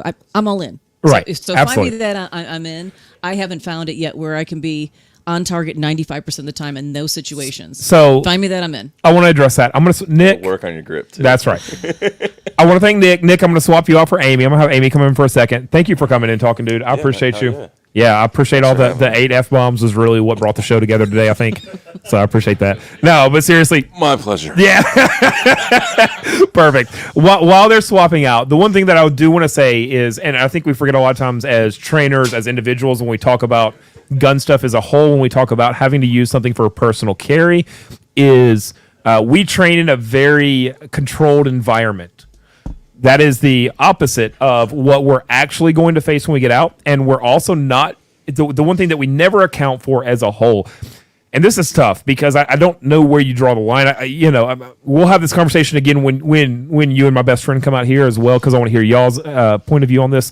But when you start to add adrenaline to this, when we talk about carrying a 9mm, you're talking about shooting weak-handed with a 9mm, and let's say we let's just play with the 43X as our basic gun, right? It's a very basic carry that a lot of people have now. It's a smaller frame. I don't know that it fits your little hands, but I don't know that I have a water gun small enough to make that happen. But we start to talk about that. How does adrenaline affect that? Because when you go out to the range and you're just shooting, Right. you're like, oh, I noticed this. Right. When you have to pull the trigger in a live situation, it changes everything. Right. All your dexterity is gone. So how do you change? How does that mindset kind of affect your choice when you choose? And Amy, I know you with stills and stilettos, this is something that I know you have to think about a lot. Obviously, you have a large woman demographic, female demographic. That's what I was looking for. Yeah. But how is it that? How do you play in the adrenaline factor? Because you're capable of more than you realize. Mm-hmm. And obviously that's something we have to continue to teach. Guys do the same thing. I'm capable of more than what I realize. For me, in a use case example is rifles. When we go out, it's like there's rifles I don't want to shoot. I'm a big guy. I can control my rifles, but at the same time, I don't want to get the shit kicked out of me. Mm-hmm. And so I tend to lean towards a smaller round because of that. But it's like if I'm going to go elk hunting, a 6.5 Creedmoor is not going to do it for me unless I'm going to shoot it 7 times, right? So, not to say that shot placement can't fix that, and I understand that the right shot placement you can take any animal. That's a different conversation for a different day. But how do you play into when we're talking about women who are trying to get into training and the adrenaline factor of self-defense? How do we play that into what they carry? Well, when I train the females, that I'm going come to get that my- right up to your face. Okay. Okay, there you go. Perfect. When I train the females in my class, we always start out with the Glock 44 and 22 caliber, and we work our way up to 9. But I think that it's just going to take some time with them and working out, moving our way up to the 9mm. Right. But also just, we talk a lot about fight or flight in class and all the different Right. responses and all that stuff. But just, what my goal is to start them out easy and work their way up. So, do you notice when you bring someone in, you start them on the 44, for instance? Mm-hmm. Do you notice that what they're fighting a lot of times is more mental than it is physical? Absolutely, absolutely. Maybe it's something that happened in their past, or Right. something, or they're just the fear of the unknown. Okay. Or just looking at a gun and be like, "Oh my God, I'm getting ready to shoot that," and Right. and I know it can cause so much damage. So the scare factor is a huge deal. Is recoil management? And I assume it's a big one we see with guys too. But assuming with females coming in, and I don't mean this ugly, but females are typically smaller than we are, right? That's Except for me. Yeah, except for Amy. Amy's the same size as me. No, she's not this big, but she is bigger than Michael. But he's tiny. He's a weakling. He's a small little woman. And so With a lot of rage. A lot of rage. A lot of it. Yeah, so careful with that. But that recoil management, how do you get past that fear for a woman that's shooting? Because it's easy to come in and put them on the 44. They're not going to have the recoil. But as a trainer, are you looking to always push them up to the next calibered up to a certain point. Absolutely, and that's one of the things we talk about in classes. When you're picking your first firearm, Right. we're going to talk about caliber options, and let's talk about what is best for you and what's going to work for you. So that's why we start out at the beginning. Glock 44 is obviously very inexpensive to start training these women with the Glock 44 22 cal, and then I've got 380. I've got some options for firearms with that, and all the way up to the 9mm. So just trying to. We're saying, let's get you to the highest caliber that you can handle accurately. Right. And handle it well. Balance of speed and precision, as Yeah, Mr. Pincus there would you tell go. us, right? Rob Pincus would be right? all over that, right? Right. I'm gonna be honest. You're a little bit taller than Nick. I don't mean to be mean, but I gotta fix your mic. Okay. Okay. You want it all in my mouth or what? Yeah, hey. Hey, there could be children watching this. Just- Yes, we would. keep it So It's a family show. family is it? Is it? a Because family we're show. 8 F-bombs deep. I think we are no longer a family show. MPAA doesn't have an actual. Oh boy, I can't wait for y'all to see his shirt when he comes on. Anyways, Yeah, so Deb- we just work with them to make sure that they're getting to the caliber option that works best for them, and so we'll work our way up, and if we have to work our way back down, that's okay. But, Right. But I love that you said that because it is okay to get. Look, 2 or 3 years ago for me, I went out. I had taken a break from shooting for a second, not on purpose. It was just a season of life where I wasn't at the range as much. Went out to shoot a video, took my Glock 17, and was pulling everything low left. It's my life. But was putting everything low left. For me, as someone who has put thousands and hundreds of thousands of rounds down range, that was one of those things that I had a hard time swallowing. I was like, you are better than this. But it's okay to take a second and be like, you know what? I have to get myself back to a point of proficiency. Absolutely. And so if I have to step back, if I have to go, and so at that point is when I started putting dead rounds in my gun. And let's start seeing. I want to see myself yank that thing down and left so that my memory's like, okay, let's start to correct this. You know what you're doing now, and I need to visually see it. Yeah. And that's what works for me, right? Yeah. But it's okay for you to get to a point to where, like, you know what? I need to step back and relearn something. right. And I love that you Yeah. said that because stepping back down, there's It's nothing. okay. It's okay.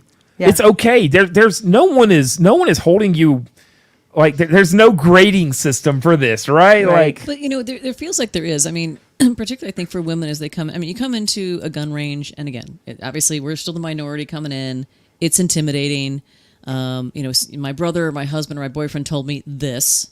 Right. Without taking into account hand size, what I'm comfortable with, everything. Well, this is what you need. Or, Right. honey, you need a revolver because you can't manage anything else, Right, or right. you can't rack a slide. And that ATAC taught us that whole thing. The first part is comfortable, right? Right. So Yeah. you have to get comfortable with something where you can figure out what you need, what you want, and have a voice for yourself to say, Right.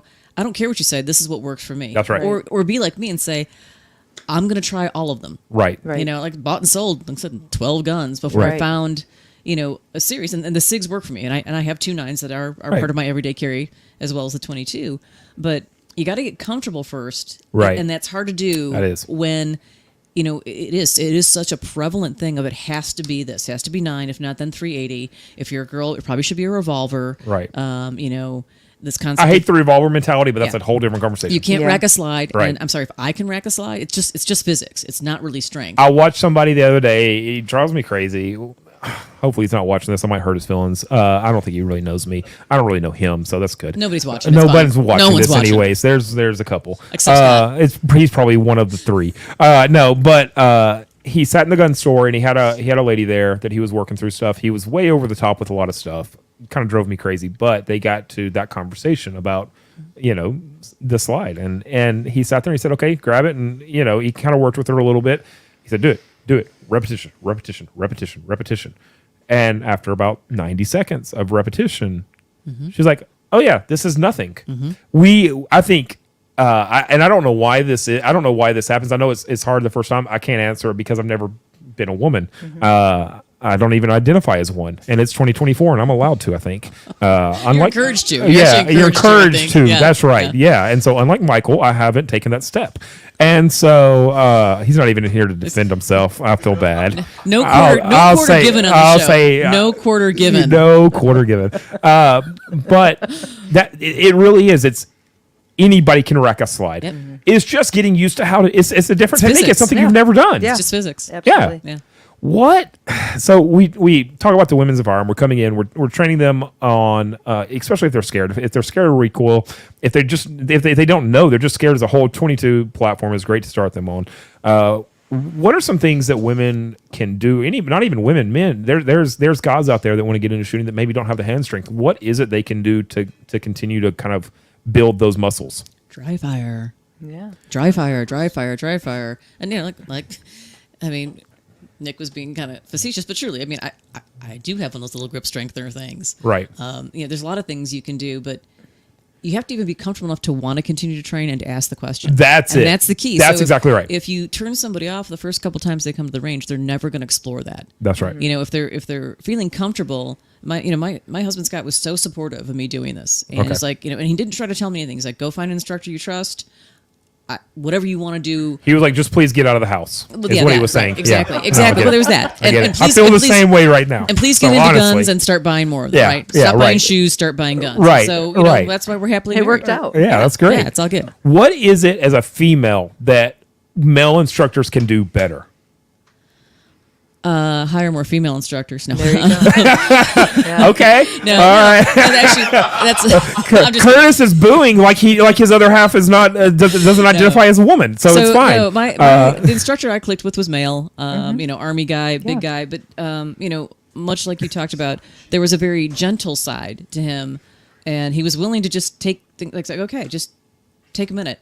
I think the biggest thing you can do for somebody who's a new shooter is, particularly if it's not a private range, like Creekside, it's great because it's private. Yeah. But if you're on a public range, is just let them stand there for a minute and Right. absorb the situation, get used to the sound and the smell, and let their nervous system, right? And so I love that. I always tell them, okay, your hands are going to shake and they're Right. supposed to. That's normal. You're going to jump when the gun goes off or when somebody else's gun goes off, Right. and that's normal. Right. You're gonna blink and close your eyes when the gun goes off, Right. And your heart rate's going to go. All of that is normal. Don't worry about looking stupid. That's right. Everybody does. that. Everybody's going to look stupid at some point. But We it's not, all are. and you don't even look stupid. It's normal. Right. Your body's doing exactly what it's supposed to do. And so, you do that, and then you have them sit on the range for a minute before they even touch the gun and just get used to it. And then their nervous system comes down. Right. And so it doesn't matter. I mean, male, female is irrelevant. It's, can you connect with your student? Can you Right. recognize where they're at? I mean, I've got plenty of female students that are like, hey, this is awesome. Where's the AR? Right. And, are running Right. through mags. So it just depends on the person. So take gender off the table and relate to them the way they need to be related to. So That's the key. Yeah. I wish I would have talked to you. I wish we'd have had this conversation 4 years ago. I don't know. So we're going to come back to your answer, Amy. But 4 years ago, one of the biggest things I learned as a male was taking my wife. I don't remember if it was anniversary. I can't remember why. We were in Nashville, which we try not to go to a lot because Nashville sucks. Just as a whole, it's a blue county now, and so I'm just calling it like it is. And so we went, and there's several gun ranges there that I obviously have great contacts with, and we went and shot at one of them. I was like, hey, you know what? We haven't shot in a minute. Let's go shoot. So we went in the range. Typically, you have to remember we have a 300-acre farm. That's where we're going to go shoot at. Right. And so we're used to being out there alone. There's no one else. And we walked in. This happened to come after a couple of the bigger school shootings that had happened that year that already kind of had her on edge as we were starting to have kids and that kind of thing. A lot of things that I just don't think about. As a guy, we're just I think we're trained to keep everything in the back, and we don't process anything. That's the reason we're so screwed up. You're looking for the fight. Yeah, exactly. And so we went in and it was so hard on her. And we went in and immediately, so I was like, we're fine. We're gonna get into this. Let's go ahead and put some rounds down range. I wish I would have taken a second to stop. Yep. Because and we ended up, and the only thing I did good as a husband in that moment was recognizing the fact that she was in a bad place and be like, you know what, we don't have to shoot today, and let's go get some that's wine. okay. That's right. Let's leave. Let's get out of here. This is not healthy. This is not healthy for your growth as a firearms owner. This is not healthy for you as a person. Let's get away from this for a minute. And nothing's wrong with that. I'll eat the $80 that we paid for whatever we paid to get in. Right. So that's great advice. Just kind of sitting still for a second and letting people live in that moment when in the beginning of the training, because they're not used to it. Girls are not, for the most part, most females are not sitting around watching war movies all day. Some are. I know Jamie does, but like that's not a that is way more a male demographic than a female demographic. We're used to sitting there with the surround sound turned all the way up and gunshots going everywhere, and we love it, and it makes our testosterone just go nuts. Like we're so excited. We're like we want to go fight right now. Right. Like I want to fight like Curtis right now. Right. I wouldn't. He would murder me. But you know what?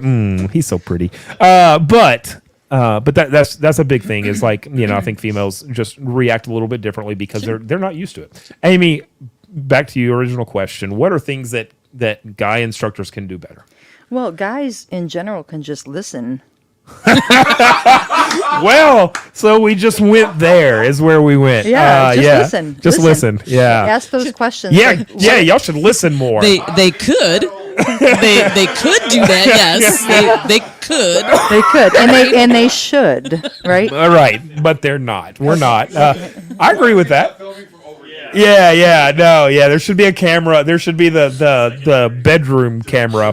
Right. The fact that they're not all laying on the bed together really makes me happy because that hasn't happened yet. But I feel like it's there. It is. Go ahead. Sorry, Amy. Yeah, that's okay. No, they should just really listen and maybe just ask those questions like, what are you comfortable with? What makes Right. you uncomfortable? And just really having a very personalized conversation to that person to figure out where we're lacking or what you feel, you know, needs to be happening that day. Yeah. But I think also not just listening, but also being able to go off course a little bit with somebody instead of this is what we do, A, B, C, D. You know, let's go with, you know, maybe we're going to have to change it up a little bit today for this person. And not only that, but, you know, I recently had to certify someone. And they kind of ran the whole course, like back in the day when I was going, you know, in law enforcement. It was just, you know, like a drill sergeant. And that is so frightening for a lot of women. They're not going through some kind of boot camp right now, guys. Right. So let's keep it very personalized. In fact, you know, it's funny. Let me just tell you really quickly. When I went through the Defensive Shooting Fundamentals instructor course with the USCCA, you know, my instructors were Clint Macro and Justin Peters, and I was pretty nervous about doing it. And when I went out there on the line, you know, I had to call a round of drills to, you know, pass my certification. And I went out there like I had for MDOC back in the day, and I was out there, all right, everybody up to the line, and dress right, you know, like we're doing all this stuff that civilians don't have a freaking clue, right? Right. They don't have a freaking clue. So I really had to figure out how to have a conversation. I had to switch my whole mind and thoughts about how to run that line. So, And I think that comes more to the point of leadership than it does of anything else because we see it everywhere. When I joined the fire department, granted I had experience. Well, a better example, when I joined law enforcement, I had no training, came in as a reserve and had, you know, I've never been in law enforcement before. Mm-hmm. I went through all their mandated mental courses. I ran the physical course, all this stuff. And I was like, and I called the guy that was in charge of me. And I was like, hey boss, like, what's next? He's like, all right, show up for your shift. And I was like, that's it. Right. He's like, yeah. And I remember I showed up on third shift and the first shift I ran, granted, thankfully I had so much training that I wasn't, but if I hadn't had the training, I don't know what I would have done. Right. That comes from a leadership issue. I think you have to learn how to lead people, and I think a lot of times, like a lot of other jobs that you can quickly get into, that never mind. A lot of jobs that you can quickly get into, I think it's easy to overlook the fact that you're still a leader. If you're gonna be teaching people, you're a leader. You have to have leadership qualities, and those leadership qualities means that you have to realize that people are where they are, and you have to meet them there. Yeah, absolutely. End of story. So. All right, I'm gonna swap y'all out. I'm gonna bring in my best friend and his lighter cooked counterpart, who I believe is identifying as a female now. Is what I was told, and so thankfully it's the year. Ladies, thank y'all so much for talking about all that. That is always a. I could sit and talk about women in firearms training because it's one of the things that I'm weirdly passionate about. Cool. I'm weirdly passionate about because I think there needs to be more of a market for that. Y'all remember my best friend Curtis? I'm not sure what he's doing right now, but I'm going to let him do his thing, I guess. The microphone's back here. Of course, Michael, welcome back. It's kind of awkward. It was. Lost you Hello. for a second. Please just talk to us for a second there. Well, apparently I'm everyone's BBF now. It's not because you're Is the that only big black friend? It is big black friend, and it's because big black friend, best black friend, whatever. I mean, there were 6 white people here who were just like, I need to have a best black friend so I can use that down the road somewhere. Yeah. So but, I you know, appreciate you taking that hit for all of us. It's not a hit.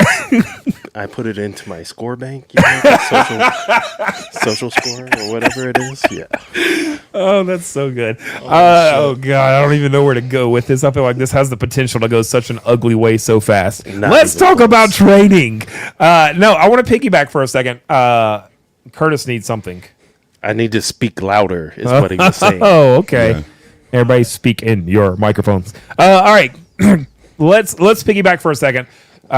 This hot topic came up, first of all, with talking about 22s, whether or not they're an effective round for self-defense. Both of you guys are training. Both of you guys are former military, current military. What are your thoughts? What are our thoughts on 22? Where does that live in the spectrum of self-defense carry? Self-defense carry. Well, here's the thing. If you put enough rounds into anyone, they're going to stop. Right, unless they're on organic meth. Which is cooked in a basement, somewhere Right. clean. Right, So- right. As long as it's clean, it's organic. Right, It has it's to be. fine. That's It's true. fine. Yeah. But we've had female students come to the range and they've said, I don't feel comfortable with a 9, or they're shooting the 9 and it's all over the place and Right. they just don't enjoy it at Right, all. right. We'll switch them to a 22 and they'll ask, is this good to carry? I'm like, if you're shooting somebody, I don't care if it takes 10 rounds. Okay. You're still going to stop them. Yeah. At some Because point, there's a round 10 count in rounds place. in this area is a horrible day. I don't care who you are. That's fair. Okay. One of the at the end of the day, you have to actually be able to stop a threat. If you can't stop a threat by putting one round of a 9mm at that person, Right. it's better to have a 22. I mean, it really is. Right. Absolutely. How many mob hits have been taking place from a silenced 22 because that round's going to bounce around inside the head? Yeah. But It's fair. yeah, but like Nick and both Jamie said, the 9mm has better ballistics. Is the 9mm have more stopping power? Absolutely, 100%. But if the person's not comfortable with it, what's the point? What is it? That's right. So, all right, we've beat the 22 to death now. I've got your opinion on it, which is great. Let's go back to SHOT Show for just a second, because obviously that's why we're all here is for SHOT Show. Tell me, well, okay, go ahead, Are we Michael. really- I mean, are we going to talk about how Curtis intimidated the guy at SHOT Show? Is No, we're Yeah. not going to talk about that. Okay. I mean, are we Things going happen. Everything no, worked because out I want to come back perfectly. next year. It was Okay. great. Everything No. worked perfectly. as Absolutely the system not. Is intended. Yes. We're not gonna Curtis, touch the that. first day at SHOT Show, first time ever at SHOT Show, First right? time ever. Tell us about it. You got your SHOT Show cherry pop today. Yes, I How did. was that? What did you think? I mean, it was a bit overwhelming. Yeah. Okay. My first time being at SHOT Show. Right. But I saw some great things. I didn't see anything like super innovative. It's neat. I was thinking about this a second ago. What it's like is like a hunter going into Bass Pro. Yes, it is. Oh yeah. You know what I mean? Like we 100%. love it. I want to do it all the time. I Yeah, can go to Bass yeah. Pro and just walk around. That is the point of SHOT that I do love. I love coming and just walking around because it is our world. It is what we live in. It's what we're passionate about. So it is super cool to come in and just walk around and see all the products and Oh all yeah. the different stuff. I felt like a kid in a candy shop. Right. Absolutely.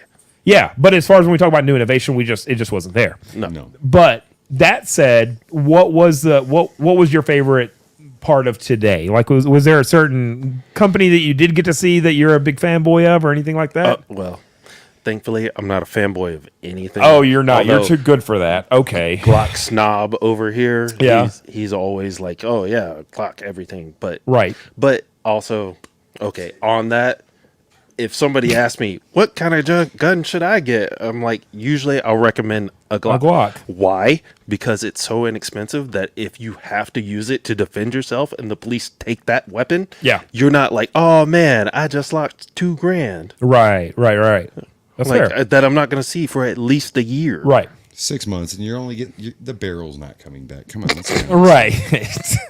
This guy. This guy. But no. So today he already talked about all the big ones that we saw today about Right. Under Armour and Rock Island, Right. which they also have some things that they're working on. they have a new handgun that's out as well. well, the Is that what you? Yeah, the Ria yeah. 5, the Ria 5.0, Yeah, which There was that there was cool. something. Wait, what was it that we saw? It was like a SKT or. They're 9mm with suppressor on sights and object ready pistol. Did y'all see those?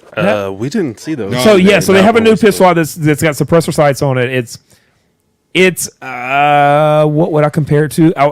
Probably a SIG frame type comparable. Between a SIG and a Glock. Right. Yeah, I think that's right. It was it was interesting. I didn't hold it. We're gonna go back and check it out tomorrow or the next day. Creature comfort mentality is how you explain it. Yeah, and so Well, Even maybe we'll get to see that with you tomorrow. right, exactly. I mean, even today was it. You could tell there was a lot of it. Today was more just.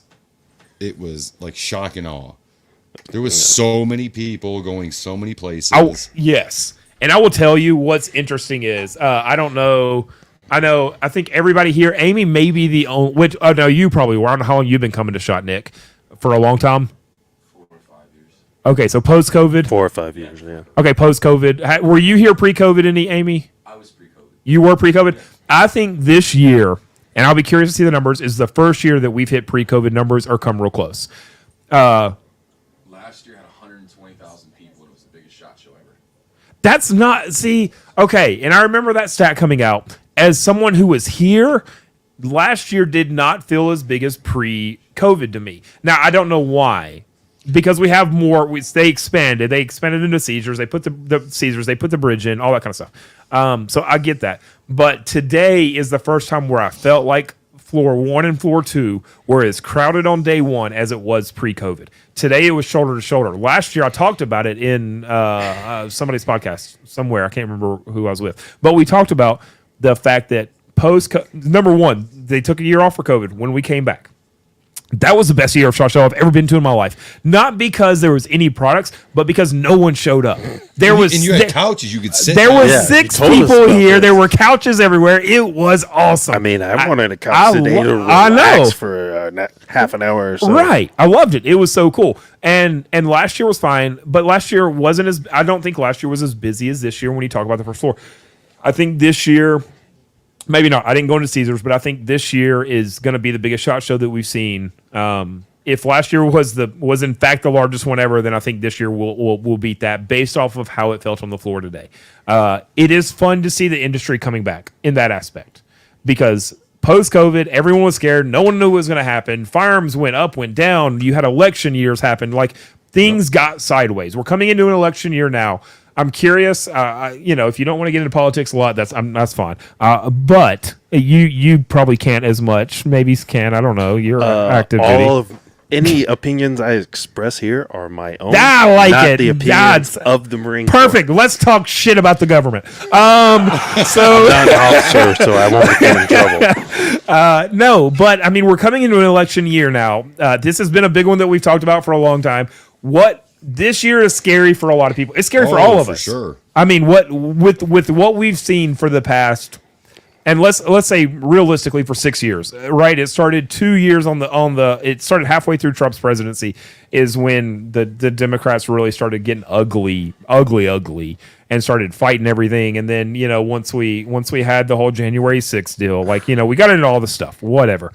But it's all led up to a point of where now we are coming to an election year where shit is absolutely primed to go a different kind of sideways than we have ever seen before as a country. I feel It's like. going to be probably the most highly contested election ever. Absolutely. Like, Whichever it's- way it goes. Yeah, Right. It doesn't matter what way it goes. Everything's going to be it's probably going to be the most accurate, I would have to say, just because of how strenuous everyone's going to just be. There's certainly watching. going to be a higher degree of oversight Yes. in Right. this Oh, yeah. one. I do agree. Because of the allegations with the last one. I'm trying, okay? He's good. I can hear him. You're good. You're doing great. Don't let Whit talk to you like that. All right. But yeah, absolutely. between the allegations of Right. the last one and the scrutiny that's going to be on everybody. Everybody. So. So and what does that plus do to our the high industry? emotion that's involved? The in high this. emotion is a big deal. I think. Yes. I think the high emotion. I think with what we have going on across the world already right now, which again, that's a whole separate show in and of itself of what's happening in the world, what we're being told is happening in the world versus what is actually happening in the world right now. I think there's a big disconnect right there that a lot of people. It's crazy. You would think after the last 4.5 years of what we've seen that people would start to realize that mainstream media is garbage. And you still have so many people that are just absolutely dialed in, like this is the truth. But it's so easy for them to get it. That's the right. thing. Yeah. It's Like, the sheep mentality. It is. It's not just the sheep mentality. It's about the ease of access. It's Right. easy for me to be like, oh, I turned the channel on. There's this major network that's telling me this, and I trust them because I don't ever think I should actually challenge what they're saying. That's right.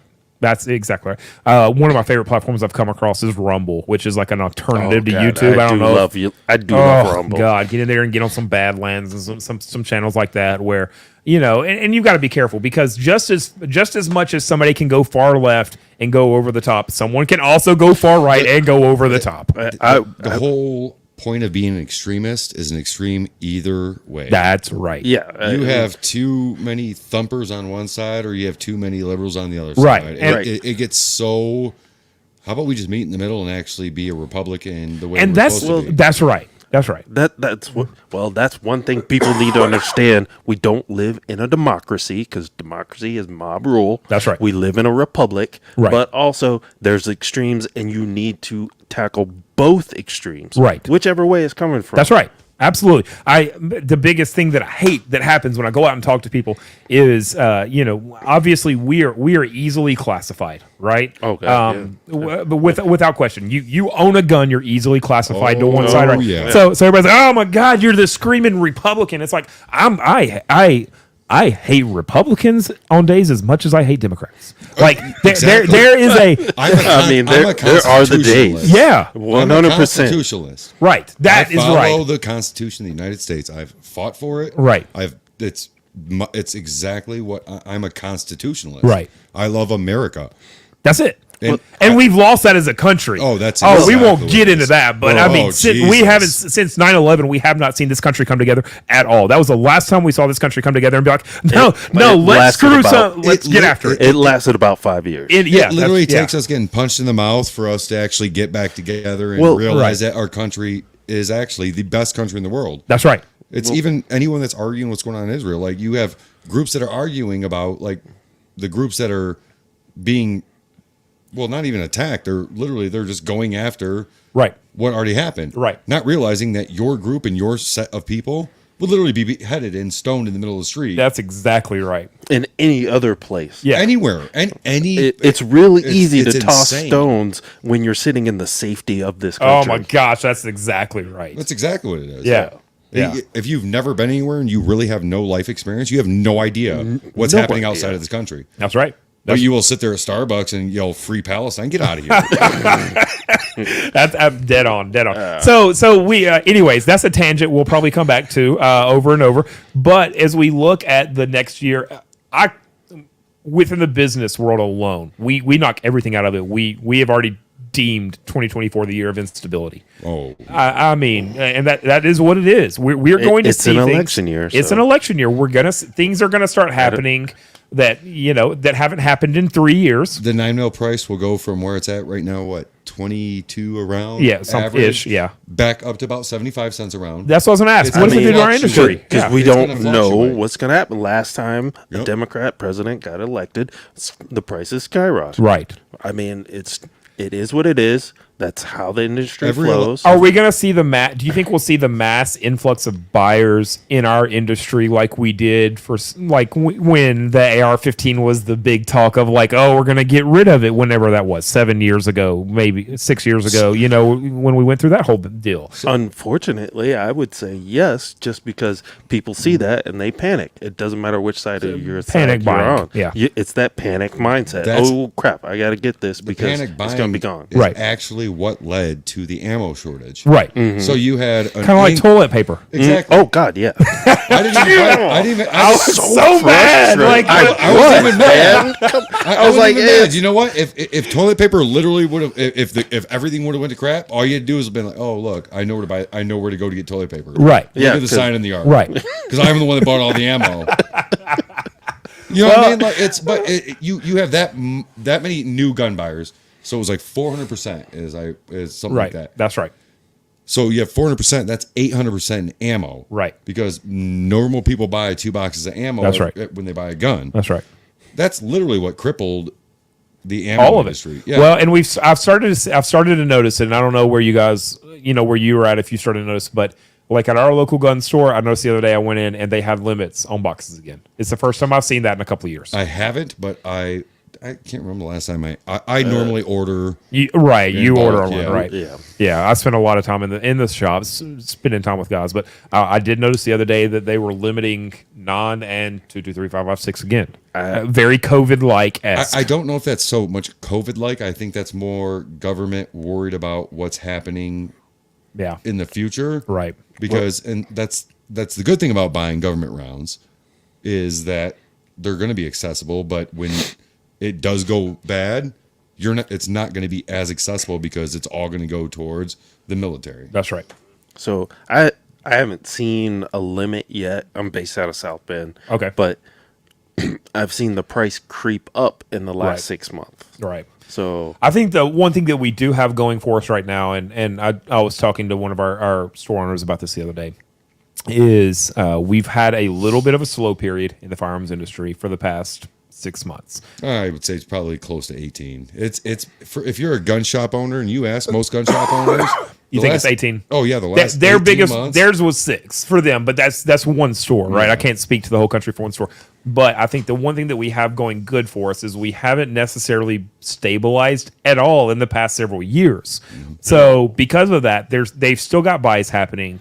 I know that we have a lot more guns in stock right now than I've seen at our stores in a long time. Oh, for sure. So should we have the big push of like, oh my gosh, I've got to go out and buy all the guns because the world is ending and a Democrat might get elected again? I think there's more of a surplus to pull from because I think the companies have recovered enough from COVID to get guns into the store's hands. I think that was a big problem when we came out of COVID. We came out of COVID and an election year. Yeah, But, I mean, if you can't, that was a recipe for disaster. 1 + 1 = 2 if you Yeah. can't figure that out. But that was a recipe for disaster because we were already coming out of a weird place. So, where all your factories didn't have any workers, you couldn't actually make things. It was such a bad time. And then election year happens. I think now we're posed a little bit more for where we're not going to have the COVID-ish problems that we had on the tail end of that, Yeah, I don't think so either. which is good. depending, personal opinion, Yes. depending on which way the election goes, Right. we'll probably see something Right. after the election. I know gun stores love when a Democrat gets elected. Let's be honest. Your first 2 years, you're making bank. Bank, absolutely, because that's one of the first things. One of the first resolutions they're going to bring to the desk of the first 37 they're going to bring is Yep. going to be something firearms related, and so it scares everybody. Versus Trump goes in, everybody's like, "No, I'm good. I don't have to buy guns." And, No, we're safe. we're good. Yeah, and so I think that I'm curious to see what happens in our industry as we get to that point. I'm also curious. And this we're going way deeper here than probably anybody cares about. But That's all right. I care. thank you, Curtis. That's Here why you're for my you. best friend.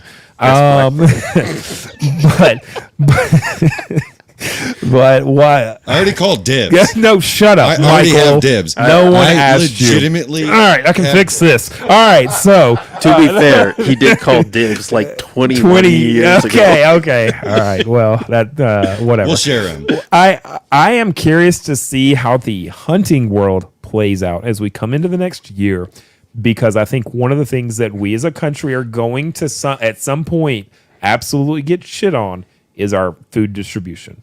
I think we're due at a time where we're going to see that become a problem, whether that be from not being able to transport food because of fuel prices or whatever it is. I can think of 1,000 different reasons. Or your truck not being plugged in long enough. Exactly. Yeah, exactly. That's going to murder the trucking industry. Absolutely going to murder it. But I think at some point we are going to see an issue with food distribution in our country, and I'm curious to see how that affects the hunting side.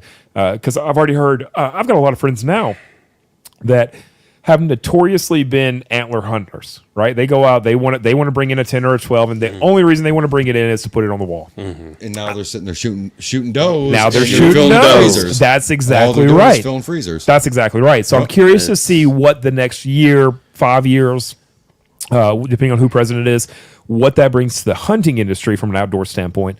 Because I think that's going to be a change we're going to see, where a lot more people. We've seen it across the aisle on both sides of the aisle. I've seen it's interesting.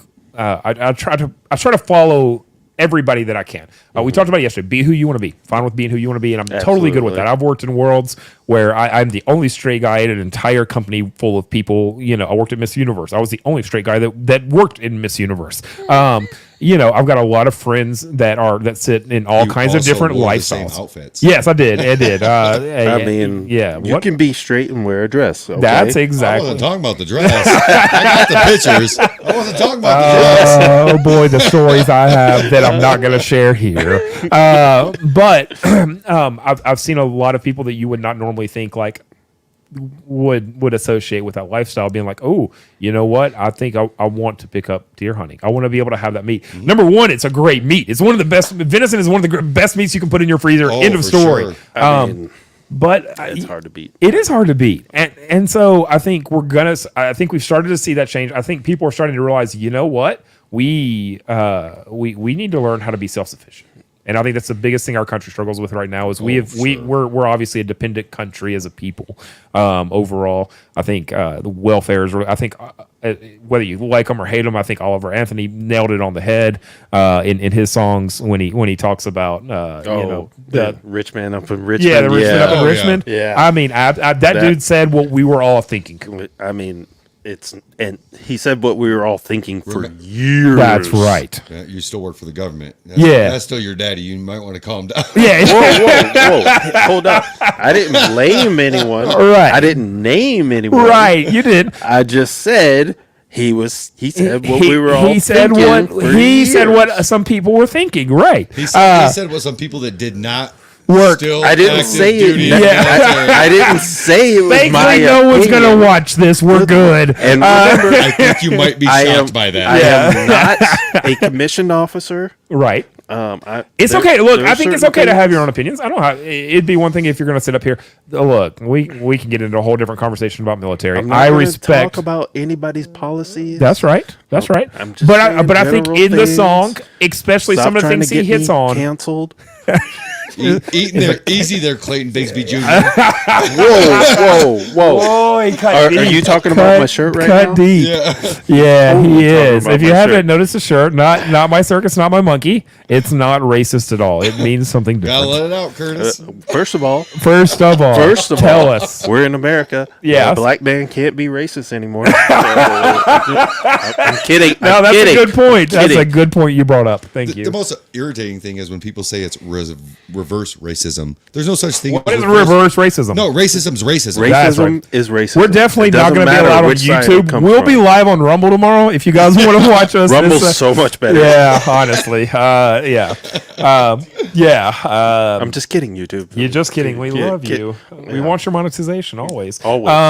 No, okay, but I think Oliver hit it on the head. We've got to learn to become self-sufficient. I think within our industry, I think now we're realizing that maybe we should do it, and we've talked about this in other ways, but maybe we should be better at being inclusive into our industry, because it's going to be what saves this country should this country go off a deep cliff, which I think we're bound to do at some point. Not to be the guy that's looking for the ugly to happen, and not that I want that. It's the Nobody worst. ever wants the worst to happen. No, but at some point you have to realize that you might be set up for that. At some point, there always has to be a reset. That's right, and I think You we're can only get so far bad before you hit Before that button. people get so frustrated that they're like, no, I'm not going to do this. That's right. And if you start getting into some of the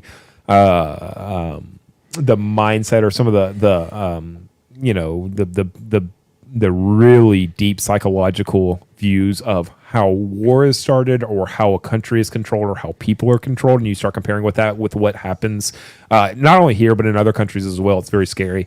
I think there's a lot of games being played right now across the board, dangerous games that have the potential to wreak havoc. And so I think all that does, in my opinion, is coming back to the industry, is I think it helps our industry. I think for sure. Oh, 100%. because at the end of the day, I think people are going to realize, like, as crazy as you may think we are for owning guns, or as crazy as you may think we are for killing our own meat, We are the first people they will run to. That is exactly when right. It hits the fan. that's exactly right. All right, look, we've gone for 2 hours and 12 minutes. Yeah, y'all went really long. in Man, that first shut hour. up. We were talking about 22s. And that was important. Okay, first off, we always go really long. Yes. Hey-o! Go ahead, Curtis. You've got something to say. Nah, he shut me up with that one. Okay. All right, good deal. Well, this was day 2 recap of SHOT Show. Tomorrow we've got day 3 recap. We will be hitting, obviously, several more booths. Tomorrow is where we really start on the floor, getting more into the secondary companies, which I'm excited about. Today we spent a lot of time. I cannot wait. Floor two, or floor 1. Floor 1, technically, right. Yeah, we kind of did a brief walk. I am really excited to go There's down there. innovators Oh, yeah. there, man. That is He Oh, was yes. really impressed with it. Mark Brothers. Mark Brothers. Oh, Yeah. okay. their cans. Oh, I was unbelievable. I've never even heard of them. That's cool. Their I cans love were that. Awesome. That's the thing. If you've never been to SHOT Show, it is incredibly overwhelming. But so to kind of break it down for you, it's spread out in a lot of different ways. But you have your main exhibit hall, right? And there's 2 floors there. Your second floor is all your big companies. That's your Realtree, your Mossy Oak, your Glock, your Savage, your CZ, your Smith & Wesson. You know, it's all those big overarching companies. It's everybody that you have 100% heard of. On the floor below that, it's 8 billion secondary companies. It's hard. It's in fact, I've been here. It kind of looks like a swap meet. It does. Kinda, yeah. It does. Yeah. Just because how much shorter it is compared. That's to right. It's upstairs. a short ceiling. It feels like you're in a dungeon a little bit. And the booths aren't nearly as large. Booths are tiny, right? You don't have all these huge dramatic setups. It's these 10 by 10 booths that have pipe and drape. But you get down in there and you find stuff that's really cool. Oh, yeah. Some of my favorite stuff forever from SHOT Show has always come from the first floor. So I'm excited. That's why Wednesday for me is such a cool day, because Wednesday is when we start really hitting that first floor. We start finding those second companies, and it's neat because there's so many down there you can't actually get through them all, but what you can get through is always super cool. And then Thursday and Friday we'll start to break into Caesars and some of the other secondary. We'll get into the Leo and tactical side of stuff. So tomorrow, during the show, hopefully we'll be bringing a lot more products. Today we spent time with the big companies, and we just didn't see a lot. Not highly unexpected, but it is what it is. Tomorrow, I expect to have a lot more when we come to the show, because I think we're going to get to see some cool stuff on the first floor. So What about Thursday though? What do we have going on Thursday again? Thursday, Rob Pincus, maybe you've heard of him. I don't know. That's your other boo. Yeah, your other boo, Rob, will be here. We're going Rob to talk on Thursday. all things Rob. We'll just call it Rob. All things Rob in his world. Very excited about that, because we've talked training on a lot of different levels. Rob is obviously a different level of instruction when you talk about him as an instructor. Oh yeah. It's wild. He's the most frustrating instructor to go under, like to actually sit there and be taught by. I got you. Yeah. Yeah. Is he So, not? oh, it is. It's the Yeah. most frustrating. That's One of it. the most frustrating It's the trainings. most He's incredibly intelligent, Right. But man, he knows exactly He's- how to push you not to your limit, beyond Beyond your it. limit. And he's intimidating. And I think that plays he's not that tall. not tall, but he's intimidating because he is so knowledgeable. Yes. His Yeah. his Oh, knowledge yeah. makes him. You know what I mean? Just He's a step above. That's exactly right, and I think that's what sets them apart. So I'm excited to have Rob here on Thursday. Tomorrow, what is tomorrow? Wednesday. I have no idea Tomorrow's what's happening Wednesday. tomorrow, other than we will be here. we will be bringing content, and so all 1.5 of our viewers, we appreciate you. We Thanks love for, all 4 of you, Thank especially you, Mom. Dustin Griffey. yeah, y'all, Grandma, we're sorry he messed up. Thanks for being my best friend, as always. No, you got to say it right. You can say Thanks BBF. for being my BBF. I There can? we go. Okay, I just want to have Yeah, permission yeah. first. Yeah. You can say BBF. Okay, great. We're getting canceled before tomorrow. So it was We so really had to good. Stop recording. Yeah, you're right. They kicked us off a long time ago. All right, guys, thank you so much for watching. Thanks for checking out. Make sure you're following True Southern TV on everything. Make sure you're following Creekside Consultants on all the stuff. And we appreciate you as always. If you share our videos, that's great. That really helps us. It helps nobody but us, but we appreciate you for it. Anything else, guys? Am I missing anything today? You got any last words, Curtis? Yeah, you said earlier I was talking about Jamie and the instructors and the female, and I have nothing against female instructors. So you hate Hey, females, is what I heard you say. Not at all. Michael, is that what you Not heard? at all. I Jamie and basically- Amy are no. freaking amazing. They're incredible. I will only never thing that I advocate heard- for minorities because I think you should always go based on merit. Okay. So Okay. I don't need a leg up I'm just gonna because I'm cut black. just that one part. I'm just gonna probably cut. should. I do You not. prob- No, you that's gonna probably be a should, clip on my 100%. Instagram reels later. I do not advocate for minorities. Perfect. What's I mean, confusing to me put that out is there. A black man saying he don't advocate for Yeah, minorities. you are Yeah, done, whatever. bro. what was Yeah, Curtis whatever. literally telling them to go fold your towels? I don't get that. Hold on. Ah, easy. No, you're done. Yeah, sir. Michael's You out. have way too Guys, we much. gotta leave now. I'm That's the done. end of the stream. We love you guys. Thank y'all so much for watching True Southern TV. Make sure you're following on all the channels. We'll see y'all back here tomorrow at 5 o'clock Pacific Standard Time. We'll see you then. Love y'all. Bye.